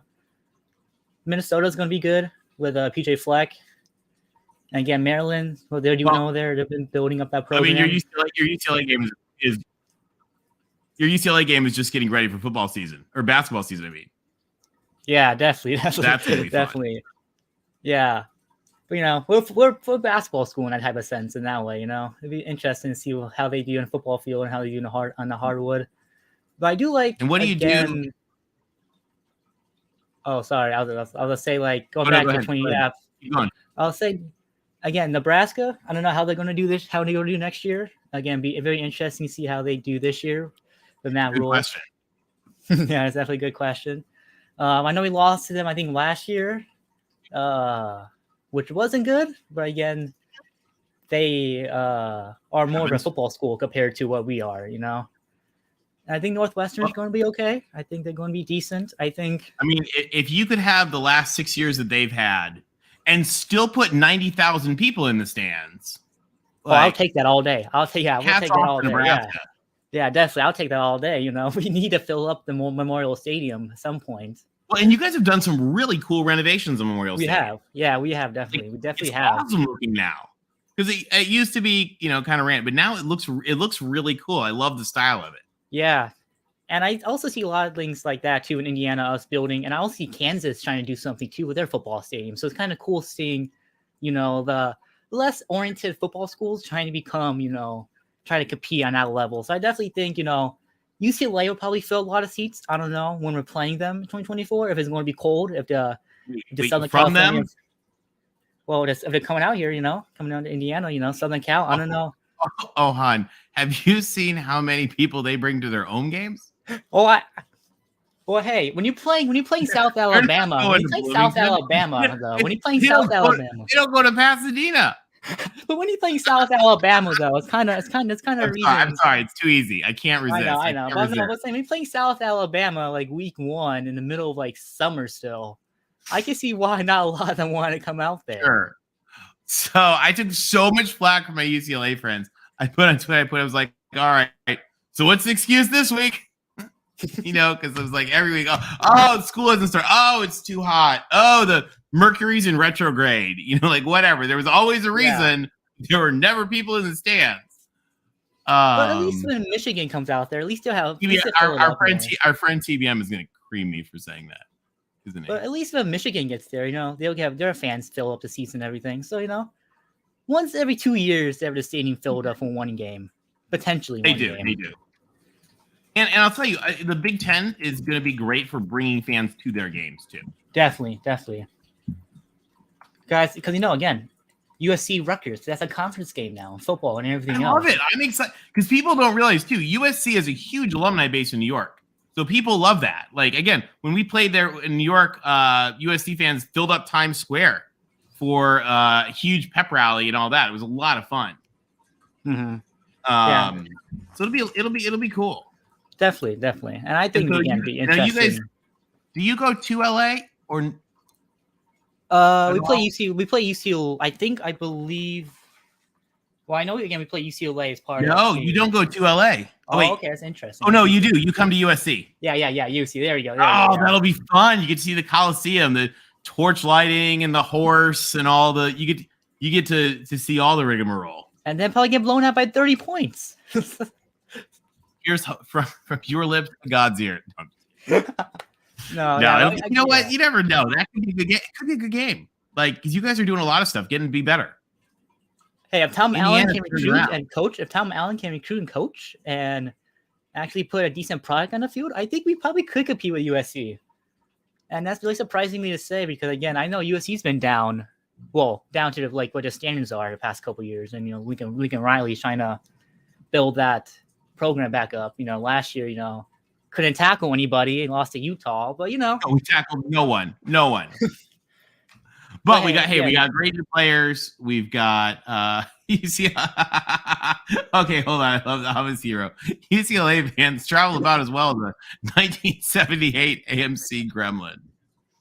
Hey, and that's the thing though, because you guys do have to travel in November, and October into the cold weather cities, Yeah, but remember, we traveled to Salt Lake City, Boulder, Pullman, Washington, Seattle, Eugene, Corvallis. So we do. I mean, it's not like USC and UCLA didn't play some cold weather games. But that's closer though, isn't it? It's a lot closer than Lincoln, Nebraska, and Minneapolis. I mean, they're no further north. True, but I'm just saying though, there's a little more distance you have to cover. That's all right. I mean, you know what? When you're on the private Dreamliner, it's fine. I never experienced, so I couldn't know. I didn't know how it is. So I had a blast when we had family coaching in the baseball all-star game a few years ago, and so I actually got to fly on the charter jet with the New York Mets from New York to San Diego for the all-star game. It was a blast. And we flew both ways with them, and it was it's funny because I mean even if you're used to sometimes flying, even if you're used to flying private, sometimes the difference between the way the sports teams fly privately and even regular people fly privately is a whole nother world. I mean, when you're talking about police motorcades to the tarmac, I mean, all those guys when they fly, I don't know if you guys know this, TSA meets them in the locker room. And they go, they get a quick wanding in the locker room, and then the motorcades take them directly out on the tarmac. They get on the plane, and it takes off. So it's not travel is good when you're one of these sports teams. I'm getting. I didn't know. I travel with Southwest Airlines. Okay, so I have to go to the airport. It's the opposite of Southwest. Yeah, I'm not used to the high luxury that all these colleges. Yeah, and Ed, friend of the show, Eddie, has a great point here. It's easier to get to Maryland from LA than Washington State. That is absolutely true. I don't know if you guys know this. Last time USC went to Washington State, they didn't even the airport people didn't even know how to take care of the plane properly, and it tipped over with the whole football staff in it. It had a tail strike, it went butt down and hit the ground with the football staff on the plane. So it is never easy to get there. Who says I want to face Michigan again? Golden Playbook is ready. I hope Notre Dame comes to the Big Ten. That's an easy win. I like it, Troy. And I like it. I do want to maybe continue with the Notre Dame talk. I know they got AAU status, and the schedule came out today, which is I'm excited for them. Do you think now, if Notre Dame joins and maybe Miami joins, do you think maybe these protected rivals will be different now with them joining potentially? Or do you think? No. So first of all, well, one of the things to remember, Notre Dame essentially is a USC protected rival already, and USC and Notre Dame have played, with the exception of the COVID year, I think have played there might have been 1 year they didn't play during World War II, travel restrictions, but USC and Notre Dame have played every year since the 1920s. So it's, that game would be really nice if they did. I mean, I don't know if they will or not. With the AAU thing, first of all those schools deserve their AAU status. And they all have earned it. In fact, I have a chart actually. Notre Dame and Miami, if you look on this, have you seen the charts we use on the deep dives? Yeah. I try.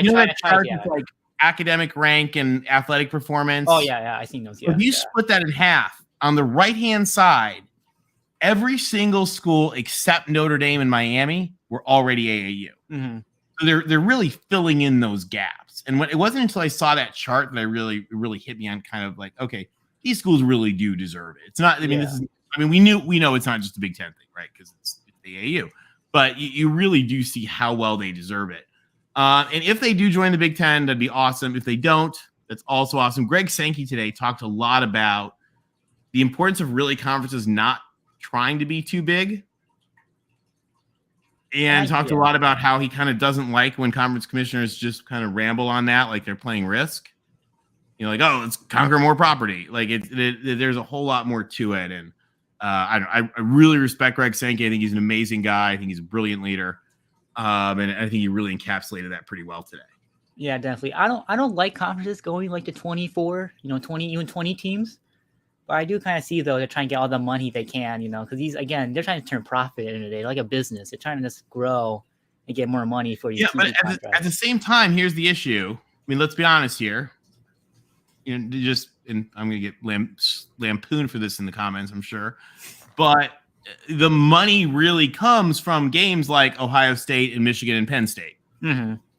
So if you're going to add, Somerville State, they're not worth the money if they're going to be on BTN. Yeah. The money's only worth it when you're talking about the Michigan games and the Ohio State games and the the Penn State game. So, I mean, if you say, so for example, say you add Miami, okay, that's super exciting and awesome. You got to have a place to put them. Definitely. So where are you going to put them? Because your schedule right now, the Big Ten schedule right now is booked from noon until 11 p.m. Mm-hmm.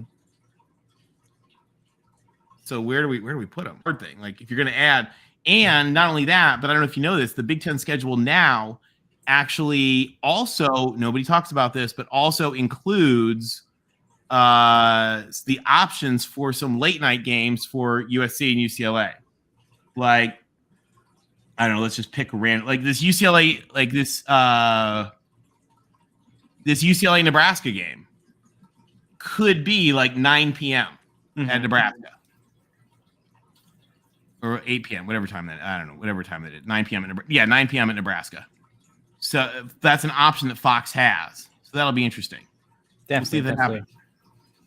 Yeah, again, I don't know. This is rumors, I know they got AAU status, and I know that they were like, oh, they're going to the Big Ten one. They're going to Big Ten, and they're going to be the future expansion of the conference. I'm like, I see Notre Dame doing it because, again, Notre Dame has, historical rivalries. Notre Dame should have done it in like the 80s. Yeah. Or even earlier than that, too, Kai. I think I was watching a video one time. They're like, the Big Ten kind of like, shunned them to the side. They're like, no, we don't want you guys to join us because, we're all prestigious. Oh, they completely did. And I'm like, yeah, but I don't know. But one last thing. So Fielding Yost, not like Notre Dame. Yeah. Oh, so one last thing. Minnesota and Michigan are not playing for the Little Brown Jug. Are they not? They're not. I don't think they are. No. Michigan gets a year. The Brown Jug gets a year off. I didn't even realize that. I was looking at it that makes earlier, me sad because, and I wanted to bring that up because, again, Minnesota plays Nebraska, Iowa, and Wisconsin. Okay, they do in 24, but not in 25. Yeah, so you're right. Well, again, I don't think they played annually, but I know that one is like the oldest rivalry in FBS still playing. One of them. I think it might be one. There's a bar. There's a bar called the Brown Jug that might have been willing to serve high school students when I was in high school. We won't mention that. But I wanted to bring that up. The Brown Jug has a special place in my heart. As one of the things I don't like about schedule, that's one of the games I wish the schedule had for the two, the 2 cycle thing. I think that's another underrated rivalry too. I know Michigan probably dominates that series on Minnesota, but as one of probably, again, the oldest probably in the Big Ten, that's not a in-state rivalry. That one definitely is very special in a lot of things. It is. And those states have history too. Oh yeah, they do. And Minnesota, by the way, was the school that really pushed for Michigan State to be able to join the Big Ten. In the late 40s, when they were trying to replace Chicago, when there were only 9 members, and they were trying to decide between Nebraska, Pitt, Michigan State, Iowa State, and a few others. Minnesota was really the one that really pushed through for Michigan State. And they probably stemmed you playing Michigan every year, the rivalry, having that build, trying to bring another in-state institution. Well, I take that back. I have one last thing I want to bring up. Penn State has no protected rivals at all. Yeah, I mean that makes sense. Kind of. But I guess they should do. maybe they should do Rutgers, but like, because that has Rutgers has a lot of history actually. But Going Michigan back State, though, to has a East rivalry State. with them. They have a trophy name for their rivalry, and they've been playing them longer than Rutgers. Technically, Yeah, they probably should. You're probably right. No, I They was watching the Big Ten during the whole schedule release earlier, and I'm like, oh, Penn State has no protected rivals, but like, why don't give them Michigan State, like, or even Maryland? I know they've been playing Maryland the last couple of years too. Well, it's also possible, and I mean, I'm entirely just throwing out here what's possible. I mean, this in 2 years they might revise this, and there's a couple on here like that one, where they do play them both years, and so it might be possible to turn some of those blue lines into white lines in 2 years. To sort of say, okay, how does this work? Let's make sure we like it, make sure we're good with it, and then we can add a few more. Definitely.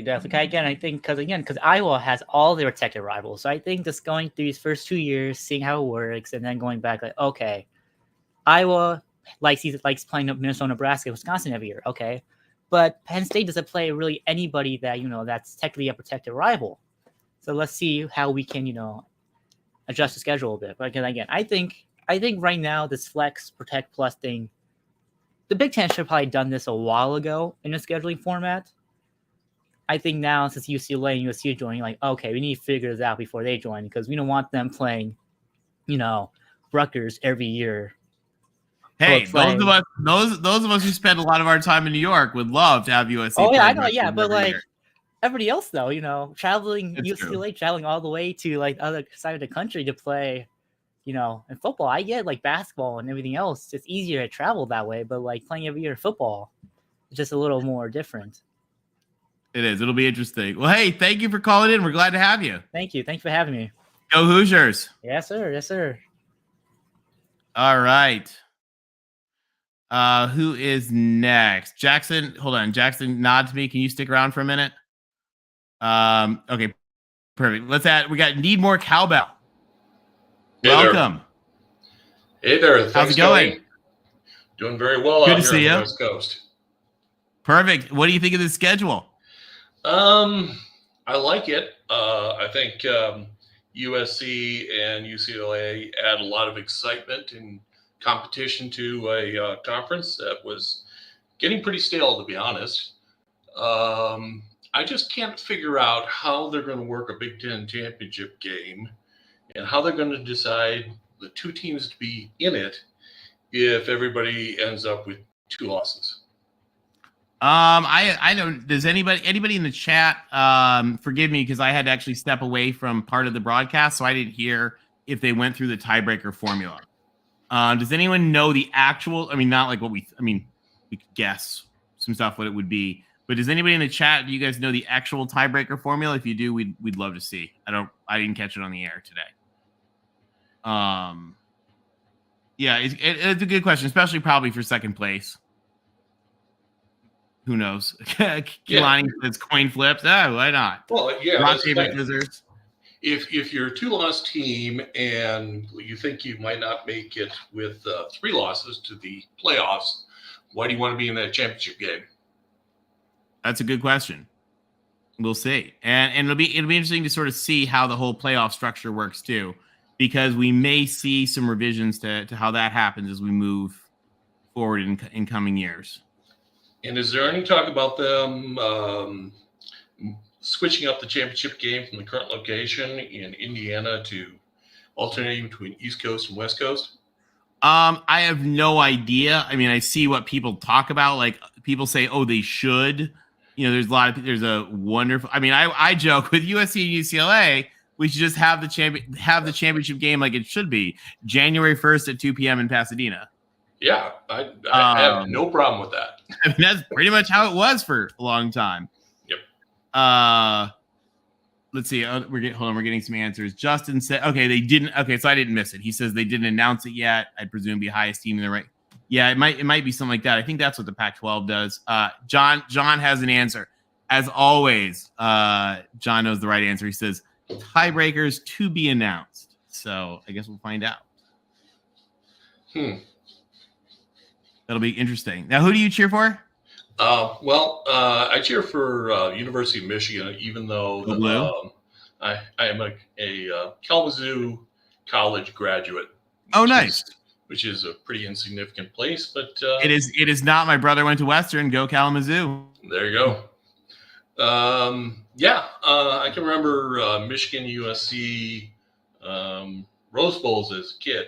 They were in both, and USC Ohio State Rose Bowls. Kid, they were just awesome events. And particularly with USC now, because LA has become this economic powerhouse. And when it's turned on to football, you just can't describe the kind of money that just flies around and the fun. And you have to get the stars involved.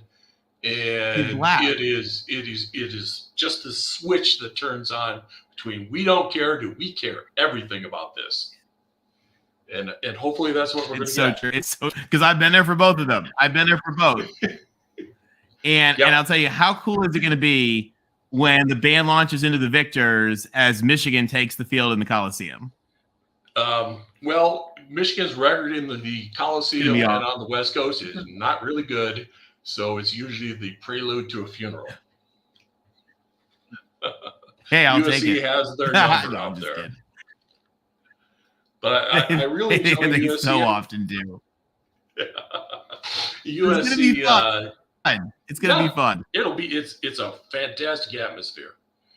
And particularly because I lived for years on the East Coast. I'll tell you something really funny. Sure. Go ahead. Oh, go ahead. Keep going. Sorry. No, go ahead. I was going to say my dad played for Duffy at Michigan State back in the day. Oh, I said my dad played for Michigan for Duffy at Michigan State, and they played at USC and they played against UCLA while he was there. And any of the guys that he played with or his coaches, whenever they found out I went to USC, most of them always had the exact same reaction, and they would say the exact same thing, and they would just look at me and go, "I hate that effing horse." Because the horse just rode around the field as USC scored on Michigan State. So they were like, I hate that. It was always I hate that effing horse, although they didn't abbreviate it. We always hated those silly helmets the band wears. Exactly, it's part of the charm. It's part of the charm. What Hey, what do you think here? You know, taking a look at Michigan. They got Maryland both years, so you go to DC, which is kind of nice. Yep. What do you think? Dependent was just suggesting that he thought they should have given Michigan Minnesota as a protected rival too. What do you think about that? No, the Little Brown Jug has been on and off for years, so it's lost its luster, and the rivalry is so one-sided that it's it's really kind of past, and that's one of those traditions that lives on that probably shouldn't. Fighting words. Yeah, I know, but economics change. We're not talking about the U.S. of the 1950s. People have moved around. The economics of the country have changed, and that's just sort of what it is. I mean, Michigan feels the effect of that too. It doesn't have the demographic base it used to. It doesn't have the economic base it used to. That's just reality. Yeah. No, I think you're right. Let's take a look. Let's take a look here really quick at Michigan. We've got 2024. We got Michigan. I know we got Michigan people in the chat. You guys probably all know this by heart. I don't yet. You're going 2 Illinois, 2 Ohio State, 2 Rutgers, and 2 USC. Okay, there's your losses. Fingers crossed. And you got home, you got Maryland, you got Michigan State at home, Minnesota at home. I'll tell you that UCLA game in the Big House is going to be cool too. Yeah, it is. Yeah. For people who've never been out to the West Coast, it's amazing how much Eugene and Corvallis, Oregon, look like Iowa. I believe it. Yeah, it's the low rolling hills. No, it's plain flat. Is it? Okay. Yeah. Part. I don't know. I've driven through Iowa, and there's always little bits of hills and. Yep. Corvallis is particularly flat out in Oregon, and it's cool all year round. So West Coast teams will be well prepared. I mean, it is, you think of nice, sunny, warm West Coast. That's not reality. I was just out to the Oregon coast, and it was 57 degrees on the ocean. Yeah. Maine is the same way. Maine, 4th of July in Maine is the coldest ocean I've ever been in my life, I swear. Yeah. Oh. So the West Coast teams aren't going to struggle as much with cold weather as you think they're going to. They go to Colorado. They go to Washington State. They go to Colorado with it at elevation and it snows. Yeah. So I think you're right. I think it's going to be pretty cool. Any other thoughts? This schedule feels like a bridge to something else. I mean, it's good for, I would say, like leaders and legends division. It was good for a couple years, and then, oh look, we've done something else. This is a trial balloon to see how it goes because we're thinking of something else. It may be. I mean, I think it's solid is the thing. Like, I look at this, and of course there's some games that I wish we could have, certainly in those first 2 years, I wish, but as far as it goes, like, I don't see nothing here feels out of place to me. No, I think it brings a lot of excitement back to the conference. That was getting pretty stale, to be honest. If you really looked at it in the last couple of years, the SEC has been more competitive than the Big Ten. No one wants to go back to, other than if you're Michigan or Ohio State, I suppose, go back to the Big 2, Little 8. That's just terrible TV till November. And no one is going to think that USC or UCLA is a bye week under any circumstances. We'll take it. Yeah, you will see things from West Coast teams you have never seen before. Guaranteed. It'll be fun. We like it. Yep. Well, hang in there and go blue. All right. Thank you, Tony, for having me on. Thanks, Seymour Cowbell. We'll talk to you soon. Alrighty. All right. Hey, I am bringing in two friends of the show. We're bringing in Will and Jackson as I grab a glass of water. So, Will? What do you think of this schedule? I think it's fun. I do wish there were some rivalries that kind of stayed together, but it's definitely better than what it was. Like the Little Brown Jug does make me a little sad, but is what it is. I'm curious to see what if and when Notre Dame joins, who our rivals are going to be. I'm thinking it's going to be, I don't know, because we're rivals with so many of these schools. Of course, USC is going to be on there, but where are the other two going to be? Is it going to be Michigan State, Purdue? Is it going to be Michigan, Penn State? It'll be fun to see. So, I could see it be. I would think it would be. Hold on, let's look at the rivals list. Let's think about what we would do with Notre Dame on this rivals list.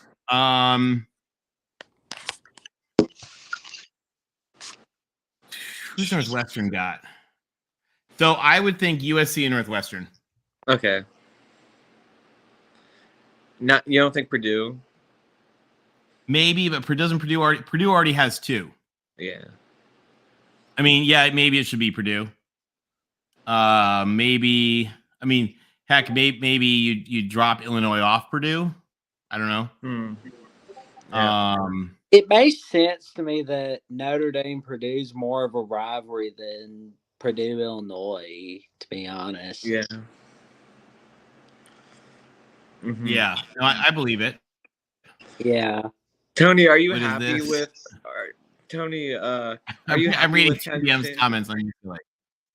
Are you happy with Penn State? Am I happy with what? To start? Are you happy with Penn State and Wisconsin to start as your two plays? I'm excited for it. I can't wait. Yeah. USC in a whiteout? Mm-hmm. That's awesome. Mm-hmm. I mean, and Penn State at USC, that's going to be a blast. The USC fans getting to do jump around. I could just see the band doing it. Yeah. Oh, That's it's gonna be so cool. Yeah. I didn't think about till you brought it up. You guys, USC fans doing the jump around at Camp Randall. That's gonna be so awesome. It's gonna be so. The band will be there. It'll be doing it up. It'll be a great time. And Penn State. I mean, that game will probably be the whiteout at night. When they come to LA, that'll be a lot of fun. That'll be a hard-hitting game. I mean, they're a great team, really well coached. It's going to be fun. Of course, UCLA's protect rival. Yeah, I mean, if there's certainly room for Notre Dame, but also, I mean, the Notre Dame thing might not happen for a long time. Yeah. I mean, I don't know. I haven't checked Twitter in 10 minutes, so it might have happened today. But no, I'm just kidding. I thought it was also, telling they've announced their new athletic director, the athletic director in waiting. NBC guy. Yeah, and I don't know enough about, and Will, you would know this better than I do. People talk about this, but I don't know what like the Notre Dame board members think of the idea of the Big Ten, or what like Notre Dame's mega donors think of the Big Ten. It doesn't matter what like fans I think like. the academic people like it, but the football people want to keep the independence. Yeah, I mean the big money people might like it. Who knows? Hold on, we've got a super chat. And by the way, thank you guys. If you guys want to have a comment, you want to put it on the screen, you have a question, we got Will. I mean, right now we got Will and Jackson. Like, these are guys we should ask questions to. Yeah. If you're supporting Mark's channel with a super chat, he really appreciates it. And Mark is out of town right now, which is why we are holding down the fort. But I know Mark really appreciates it, and so does everybody from the community. So Mark sends his regards and thanks, by the way, guys. As does Joey, who couldn't be with us today. John says, in the long run for ND, give them USC, Stanford, Purdue. Yeah, I could see. Yeah, I could totally see that. That's actually, yeah, John, I think you're right. Yeah. I mean, who knows what Stanford, the TV networks have said no, but who knows? Who knows? I think it'll be US. Like, if we were to join now, I think it would be USC, Michigan State, and Purdue, probably. Yeah, I mean, the Michigan State game would be big. Yeah, the Megaphone Trophy and the jewel in the shillelagh without the jewel, which is exactly. Purdue. Yeah. I can't. I've always wondered what it was like being a part of that 1966 Notre Dame. Oh yeah. My dad was in the press box as a GA coach. Oh my God, that is so awesome. You didn't know that? Oh man, that is. I so think like cool. one of our players got hurt in like a train. Like they were taking like a Amtrak or something, and like it was crazy, man. That whole game is crazy. That game was epic. Yeah. Oh man. Yeah. That was the last time Notre Dame ever took public transit to go to a game. Wow. Because all the Michigan State fans were trying to attack them. Yeah. Were they? Yeah. There. Yeah. Oh, there's a thing. And then they're like, oh nope, only university sponsored travel now. Oh man, like how? Well, supposedly, so that was back when the Pac-12 was still sorting through its hatred of each other from the 50s. So they didn't play each other in all the games, and so USC was going to the Rose Bowl. And UCLA was really, I think it was, and UCLA was really mad about it. And when Notre Dame had to play USC the next week after the tie. And the UCLA players were waiting for them, and they were like, we have a scouting report for you. Oh, thank you, Bruins. And you proceeded to hand us one of the worst losses in the history of USC. Yeah. So it was not a happy moment for the Trojans. Yeah. You guys got us back with OJ though. So we did. We got you back. It was pretty cool. Oh man. And hey, by the way, who should call in? We should have Search call in. As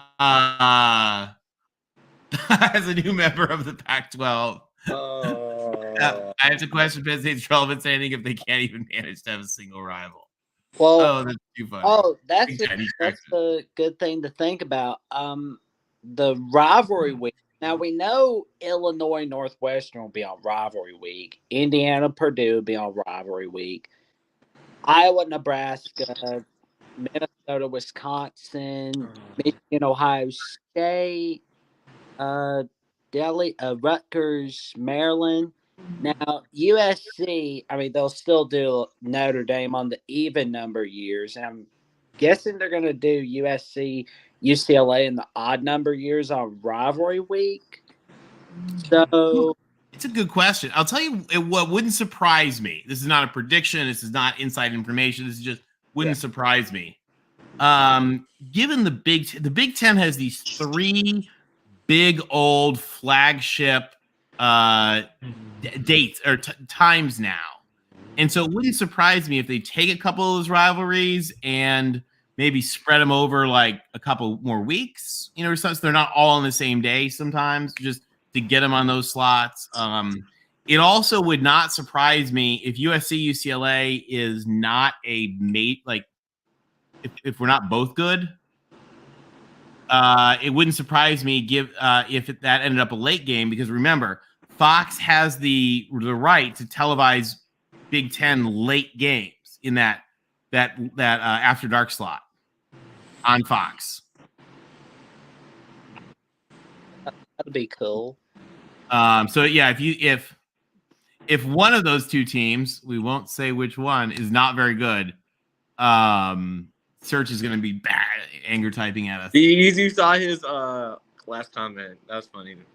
Oh, what did he say? Well, let me switch. This is going to be good. I can't even see it, but I know it's going to be good. USC should only be on Rye Week half the time because USC is spoiled and has to have its last game at home. That's true. There's a reason they call it the University of Spoiled Children. It's true. You didn't know that, Jackson? Yeah, that's pretty fun. The University of Spoiled Children. You're also supposed to make the S a $sign and the C a cent sign if you're from UCLA. They sell t-shirts with that. Hey guys, well, what do we think here of let's go back. What do we think of Northwestern? Well, they have their only one rival with Illinois. So that's I nice was for them. Will, I was a little surprised they didn't have USC paired with Northwestern because of a flip side with the Notre Dame game. Oh, so they would have a Chicago game both years. Yeah, but I mean they do have Wisconsin, so I'm guessing that's going to be Wisconsin's close, because I remember going to O'Hare and Midway Airport and seeing Wisconsin fans there going to see the Badgers. Okay. Yeah, we were like talking. We always chatted with them about college football. It's fun. We got Sharice. What does Sharice say? Sharice is wondering if they'll add Notre Dame. That's a really good question, Sharice. Yeah. Who knows? Yeah. Mm-hmm. I'm loving the chat. We got a fun chat today. You guys have been fun. We've been on here for a while, cranking away. Any surprises here, guys? Any surprises? Well, I did say earlier that I was surprised that State didn't have a protected rival, but at the same time, I heard that's how they wanted it. And Nebraska, I'm surprised Wisconsin's not on this list for Nebraska on. Yeah, because they play for a trophy too, right? Well, don't they? Well, that and yeah, Wisconsin's been having a big winning streak over Nebraska as of late. Last time Nebraska 2012, but I really think it's really going to go 50-50 with Matt Rule going over to Nebraska and Luke Fickle to Wisconsin. It's going to be amazing how they turn those teams into contenders. Yeah, I mean, Luke Fickle take Wisconsin playing USC both years is going to be pretty cool. Mm-hmm. Yeah, I'll tell you what's going to be a great game this year. Wisconsin going to Washington State. Wow. At Wazoo. Like that'll be kind of a fun game. Yeah, it'll be fun. It's one of those like early season fun games that I don't think anybody's really ready for. Mm-hmm. Well, I'll definitely be flipping between that game and Oregon, Texas Tech, and Bama, Texas for sure. Oh my God, Oregon, Texas Tech. those are two fan bases that are going to love each other or not. For sure. They're like They might. I don't know. They're either going to hate each other or they're going to be like, yeah, kind of like this guy. yeah. I don't know. One of the two. No in between. At least no it's not Kansas State. We don't like Kansas State fans. No. Yeah, there's a Well, couple. I just on Twitter. Yeah, there's a couple we could do without. But I'll tell you. So I actually love Kansas State because I've taught workshops at Kansas State a couple times. Like, and I've spent like a week in Manhattan. You know, we would go out at night in Aggieville. Like, Kansas State is a cool place, and the actual people from Kansas State are wonderful. Like, okay, that's cool. Everybody that I met at Kansas State was awesome. The university people were fantastic. We had a blast with the workshop and all the students that we worked with, and they were really, really cool. You know, they have some vile people on Twitter, but who doesn't? They just have a little bit more of them and a little bit more vile. But the actual real life Kansas State people are awesome. And Kansas State is a cool place. Like, okay. Sorry, Kansas State fans. No. Here's the other thing. It's 4 hours from anywhere. But it is the coolest city. Like, they have this whole little like neighborhood bar district called Aggieville, and Aggieville is a blast. Like, on game days, it's supposed to just be off the hook. So Kansas State is really cool. I know when USC played there years under Pete Carroll, so not many people made the trip because it was so far away. But the people that went there, the people like that went out at night said that they just had a blast in Aggieville. And then I really liked when I was going there. Mm-hmm. Somebody's saying Kansas State is a cool place. Yeah, I mean, it's far from anywhere, but it's like very much a quintessential college town in the middle of nowhere. Kind of like Lubbock. Like, yeah. I mean, the thing about Lubbock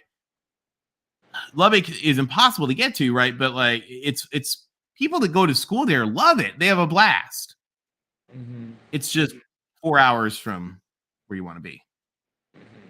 So I like our favorite New Yorker says it's so cool. Maybe the second coolest Manhattan. Mm-hmm. Anyway, I like that.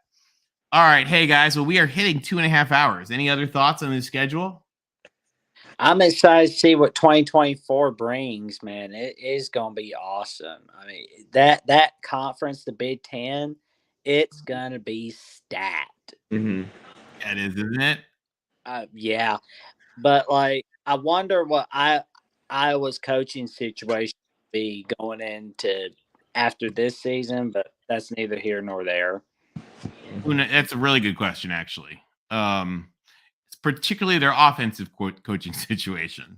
Yeah, but you can't ask Kirk to fire Brian Ferentz. I mean, you can. You can, but it's just going to result in him retiring. I just wonder if that means either Brett Bielema goes to Iowa or if Mark Stoops goes to Iowa or if they get Matt Entz from North Dakota State. That's a good question. By the way, Tim says hello. Tim, I thought Tim was coming on. I know. I'm just asking him right now. I just texted him. Okay. What about you guys? Hey, you guys in the chat as we sort of wrap up here. Is there anybody else in the chat that wants to dial in?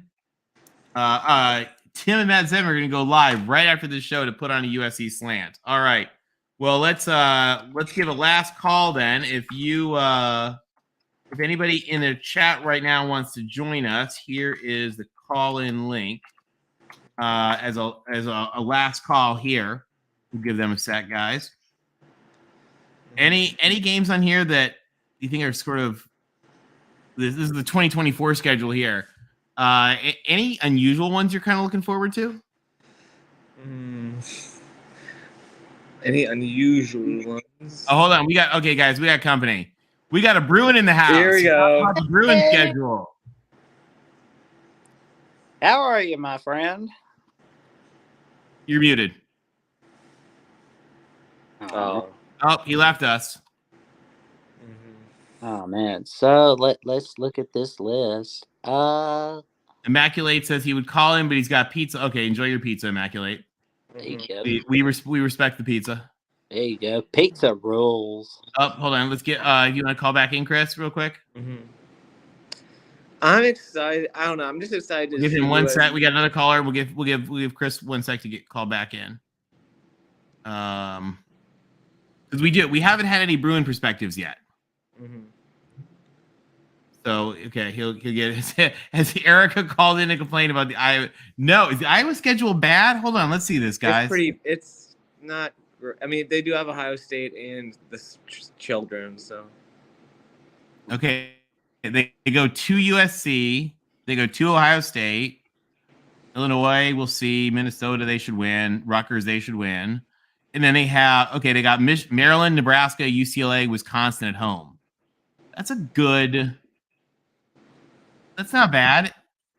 Oh, there she is. There she is. I was summoned. I had to call in. You were summoned. I was summoned. No, actually, I just came from Corey's channel. He was doing a live, so I'm here now. And as far as this Z Paulson person who always likes to seem to make the nicest comments to me, I don't really have any complaints. Actually, it looks like a good schedule to me. I have no complaints. My only thing is I'm not very fond of Iowa sticking with the Iowa State, what's it called? Competition or game, because I just feel like we're dominant already, and I feel like we need more room to put other teams in that slot. Ooh, Is Erica attacking Cyclone Nation? It's the truth.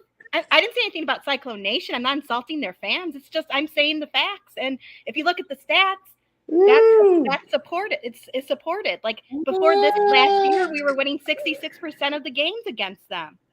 Ooh, well, you gotta get him. Fair. Well, you gotta get him back this year at least. You gotta get. We will. We will. McNary's gonna beat them. Erica, what about the year they won 10 games? Oh, that's never happened. Sorry, never mind. Actually, we've won 10 games in a year before. No, I said joking. they. Are you making fun of Kirk with that comment? Because that's his excuse for everything.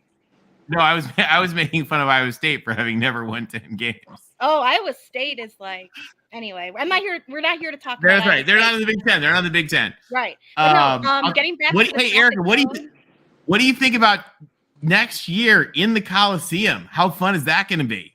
It's hilarious that you mentioned that because I was like, I haven't been to LA in a few years, so you gotta come. Maybe you gotta go. Maybe. I think it's gonna be a fun game though, because last time, like the Holiday Bowl, I know that we beat you guys, so I know that there's some, there's some potential there for it to get a little fierce.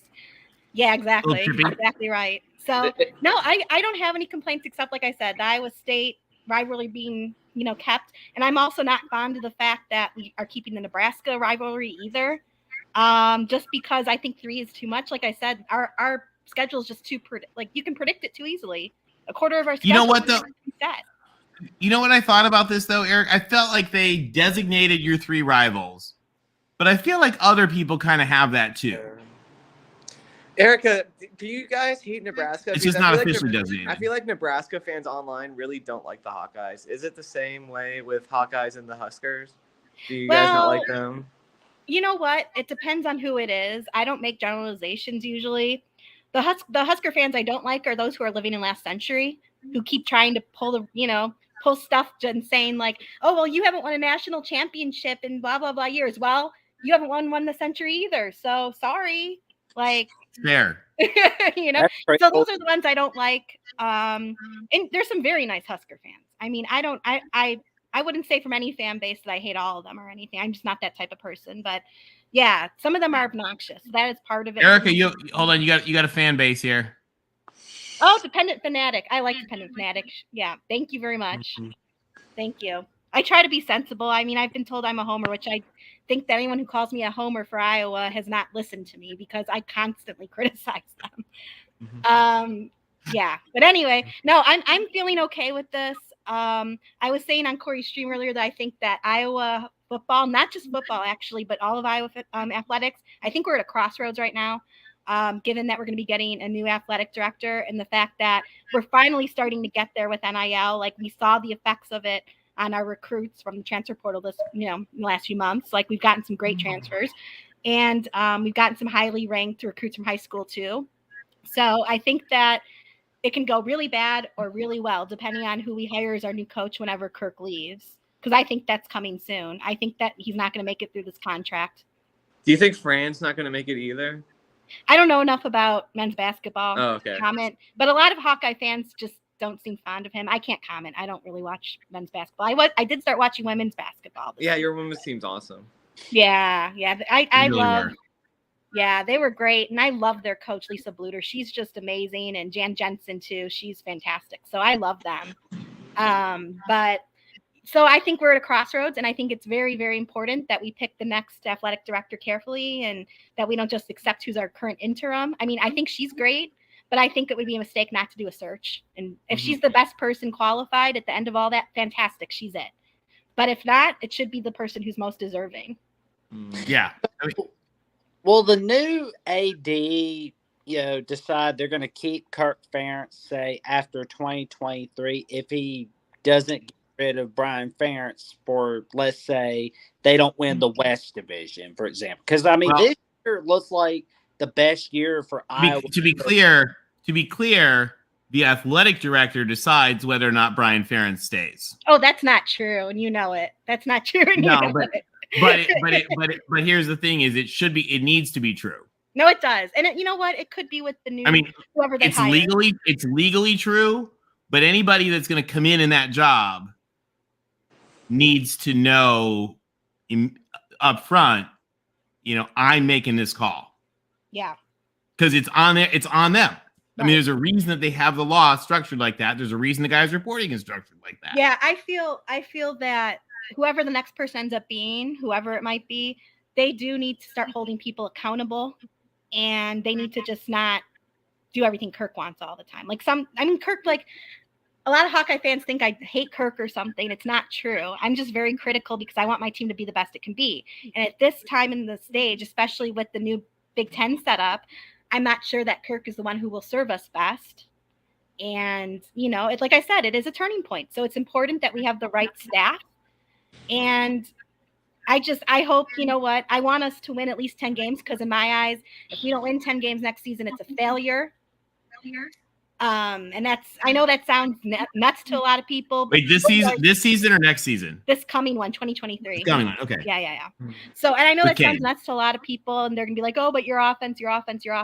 Well, we've done some work on that side of the ball, and I'm not saying we're gonna be the best offense or top 50 or anything, but the reality is we don't need to be. With our defense, we don't need to be a top 50 offense necessarily. If we are, great, but we don't necessarily do that.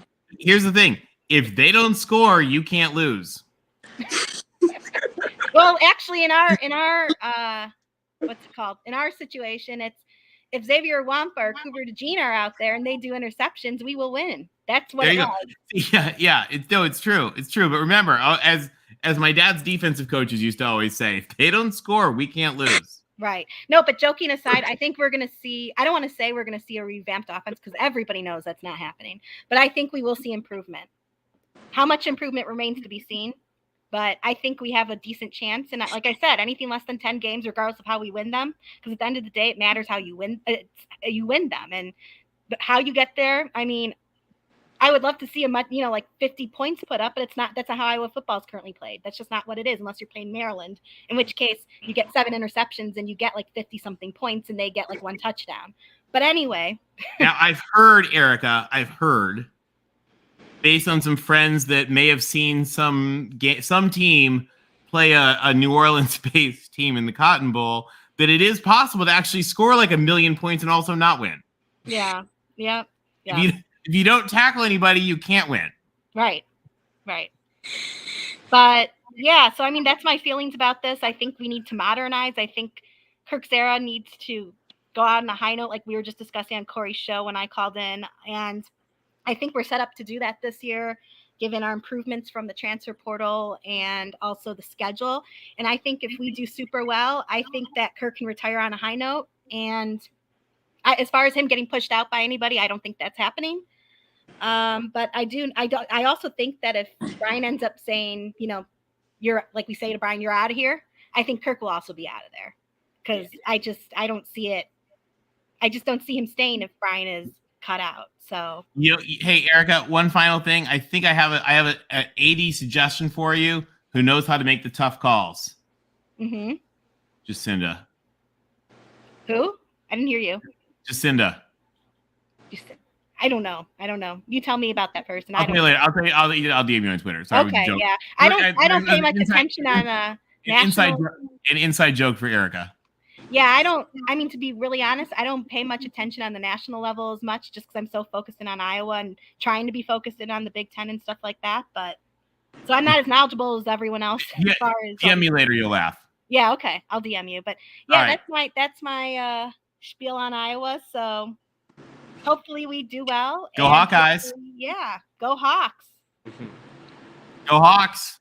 Thanks for having me on. Hey, thanks for calling in. Thank you. You're awesome, Erica. Thanks for coming.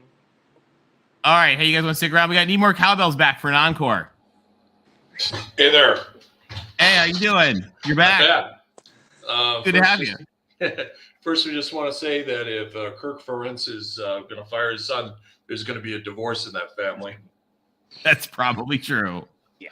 I wanted to get your thoughts about the current model of NIL and the sustainability of the finances of college football and college in general. And the first aspect is football, is NIL coming into football, more money coming into football? Does that support things like endowment, or are they competing for money? They're competing for money. Okay. Then the second question gets to be more relevant. What is a sustainable model for college football finances? Oh, that was a fascinating discussion today that I think who hosted it. It was Pete Thamel, I think, hosted today at this Nebraska, this Arizona conference they had in DC today. That fascinating debates on the NIL issue. I'll give you my 2 cents and would love to hear Will and Jackson's. I think they need to move. One of the problems that they had is that when this NIL first came out, the NCAA wanted it as far away from the schools as possible. They wanted the schools not involved. I think that when you give up control, you give up power, you give up decision making, and you give up control of the purse to all these random collectives instead of the school doing it, you end up with problems. I mean, they're going to hit the employee model anyway, probably. I think that's just a matter of time. But we'll see. And that's what they're in Washington literally today. Greg Sankey was all over Capitol Hill this morning talking to people about trying to get a federal solution. I don't know that Congress will get it to him or not. And it seems to me like a problem they can try to solve themselves. The struggle with that, which NCAA President Charlie Baker talked about a lot today, is that the states are all just sort of passing their own laws. And the states are passing laws that exempt the schools from having to follow the NCAA. So the NCAA can't just implement a solution. Not that the NCAA would implement a solution because they never have, but the NCAA can't just step in and give a solution because the states have already overruled them. So it's going to be a mess. What do you guys think? Yeah, I mean, this is what I want. I think they should be able to. I don't know. I kind of want the government model this is kind of selfishly, but as an Irish fan, I know we're never going to pay players up front, like the SEC, and I think USC might be doing that too. I'm not sure. So if we can have some sort of government regulation on it, that would be great for the Irish. So I hope that happens. And also I think that the athletes that do get NIL, they need to hire an agent that wants the best for them, not just take advantage of them. So that's what I want. There was a great quote today. A labor economist said, the problem is, he said, any switch from anti-competitive restrictions to fair competitive labor market will come with pain and transition. Yeah. So we're seeing that right now. Yeah, but you have that in things like the Federal Trade Commission. Absolutely. There's infrastructure to deal with this if there's the will. Yeah, it's going to be interesting. Yeah, because I just don't see it as a sustainable model because, college football is regional, and there are just some areas. Not the Big Ten. Not the Big Ten, yeah. I'm just But even among schools, if you happen to be parked in and I'll use Stanford as a good example. Stanford has money coming over the transoms. He just doesn't want to support a football team for good reasons. It just prefers that money to go to endowment. Okay, that's great, but at some point, it has to decide, does it want to be a big time football program, or is this good enough, or is this a sideshow or a complement to what the real purpose of the university, and the real purpose of the university isn't football. They don't want it to be football, but there needs to be a conversation, particularly with things like the transfer portal, NIL. Is okay. What's the vision for what the purpose of university is?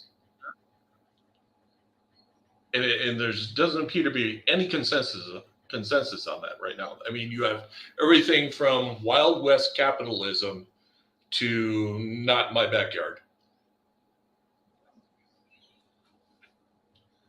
You know what? I'll tell you though, you should read. And if anybody gets a chance, go to the library. It's out of print, so you got to get it at a library. Otherwise, it's like $300 online or something. And look up the book "Roses from the Ashes" by Glenn Seaborg, who's the professor who founded the Pac-12, Nobel Prize winner, who also discovered plutonium. But he talks about the issues of the 1950s, which is when they were debating paying the players, when they were debating scholarships, and it's literally the same, and the complexity of what they talked about in 1957 is exactly the same stuff that we're talking about today with NIL. They were just talking about it in terms of scholarships. And the funny thing is, the same schools had exactly the same problems and exactly the same thoughts in 1957 that they have today.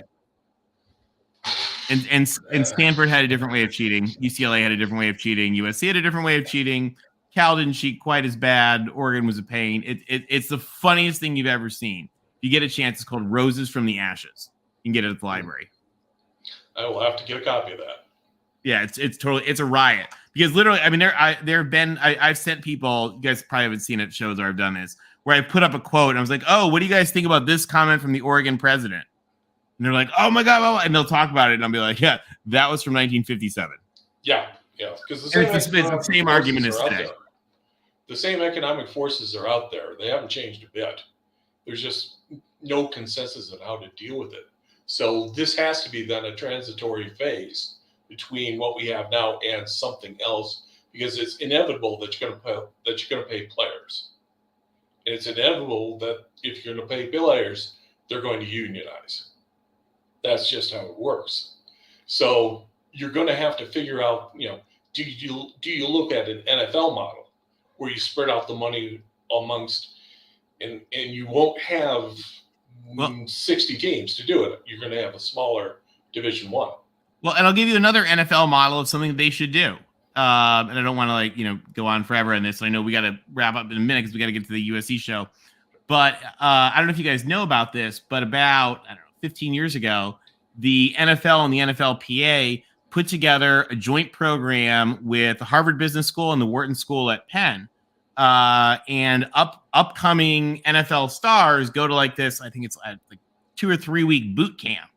And it's almost like a business school boot camp for athletes to be able to sort of like rapidly be taught like how to be ready to manage the business enterprises that they're taking over, and how to manage their agents and manage their financial advisors and stuff like that, that the business schools put together. And I think every school in this country should be putting together something like that for its student athletes. Certainly every big Power 5 school. Oh, absolutely. But again, that's the stepping stone to something bigger. Yeah. And what that bigger is, we're still trying to figure out. Yeah, it's going to be a good question.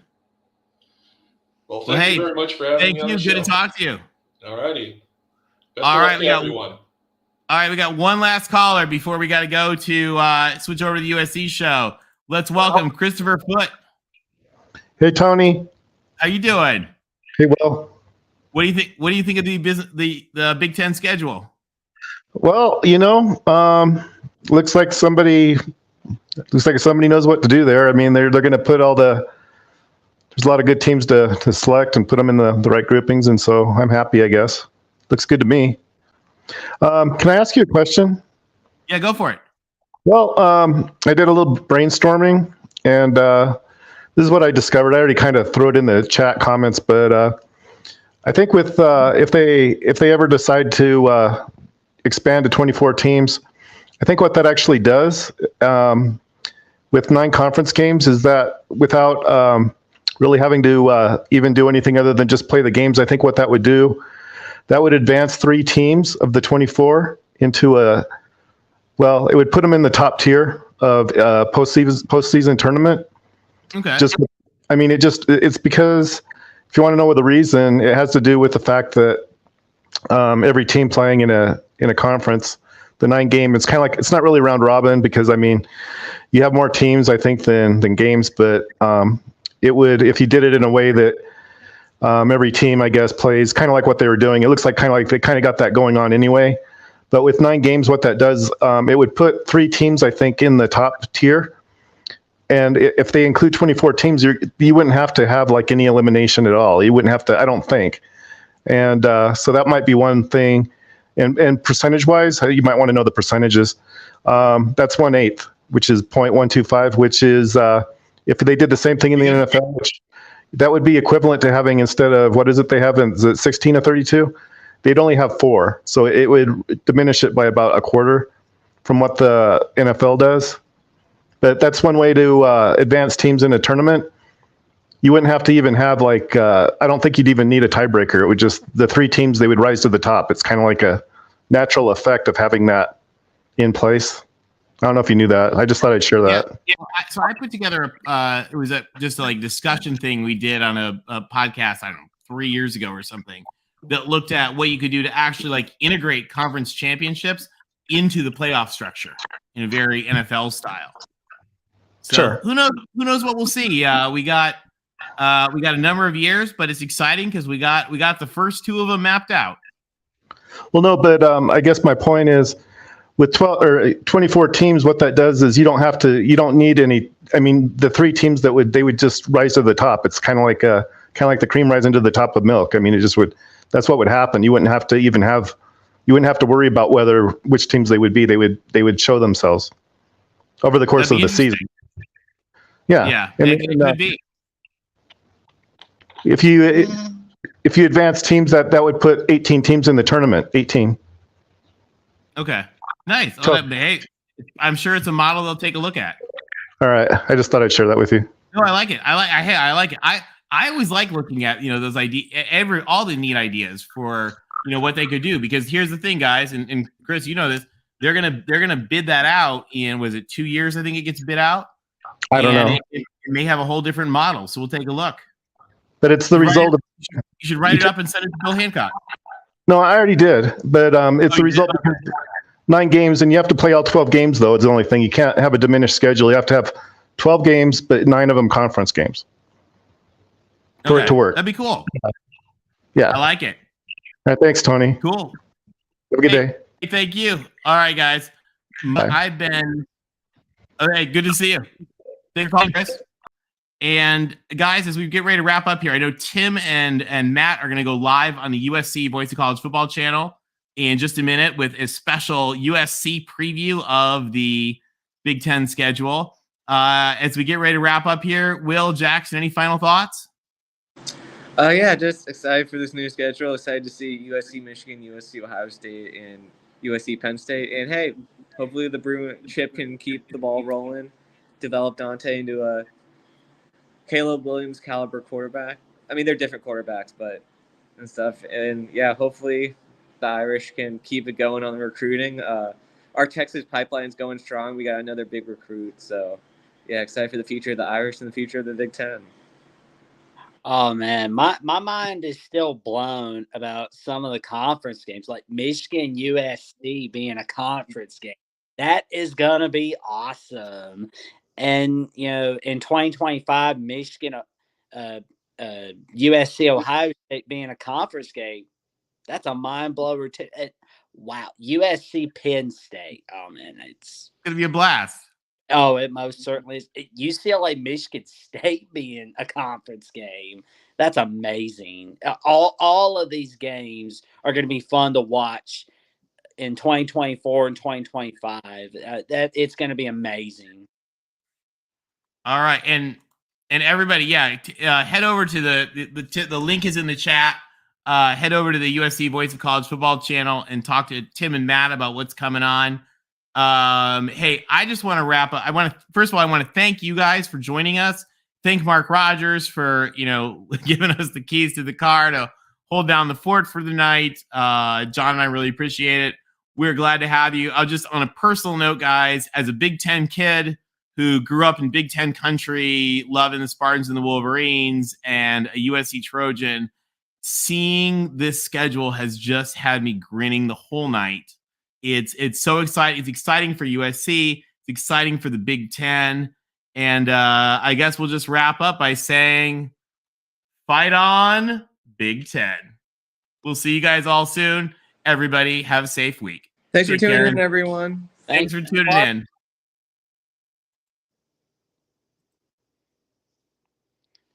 Wow.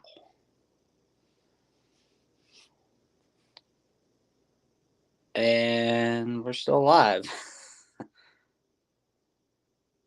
Did Tony forget to turn it off? Oh, man. Oh, boy. Well, Tony.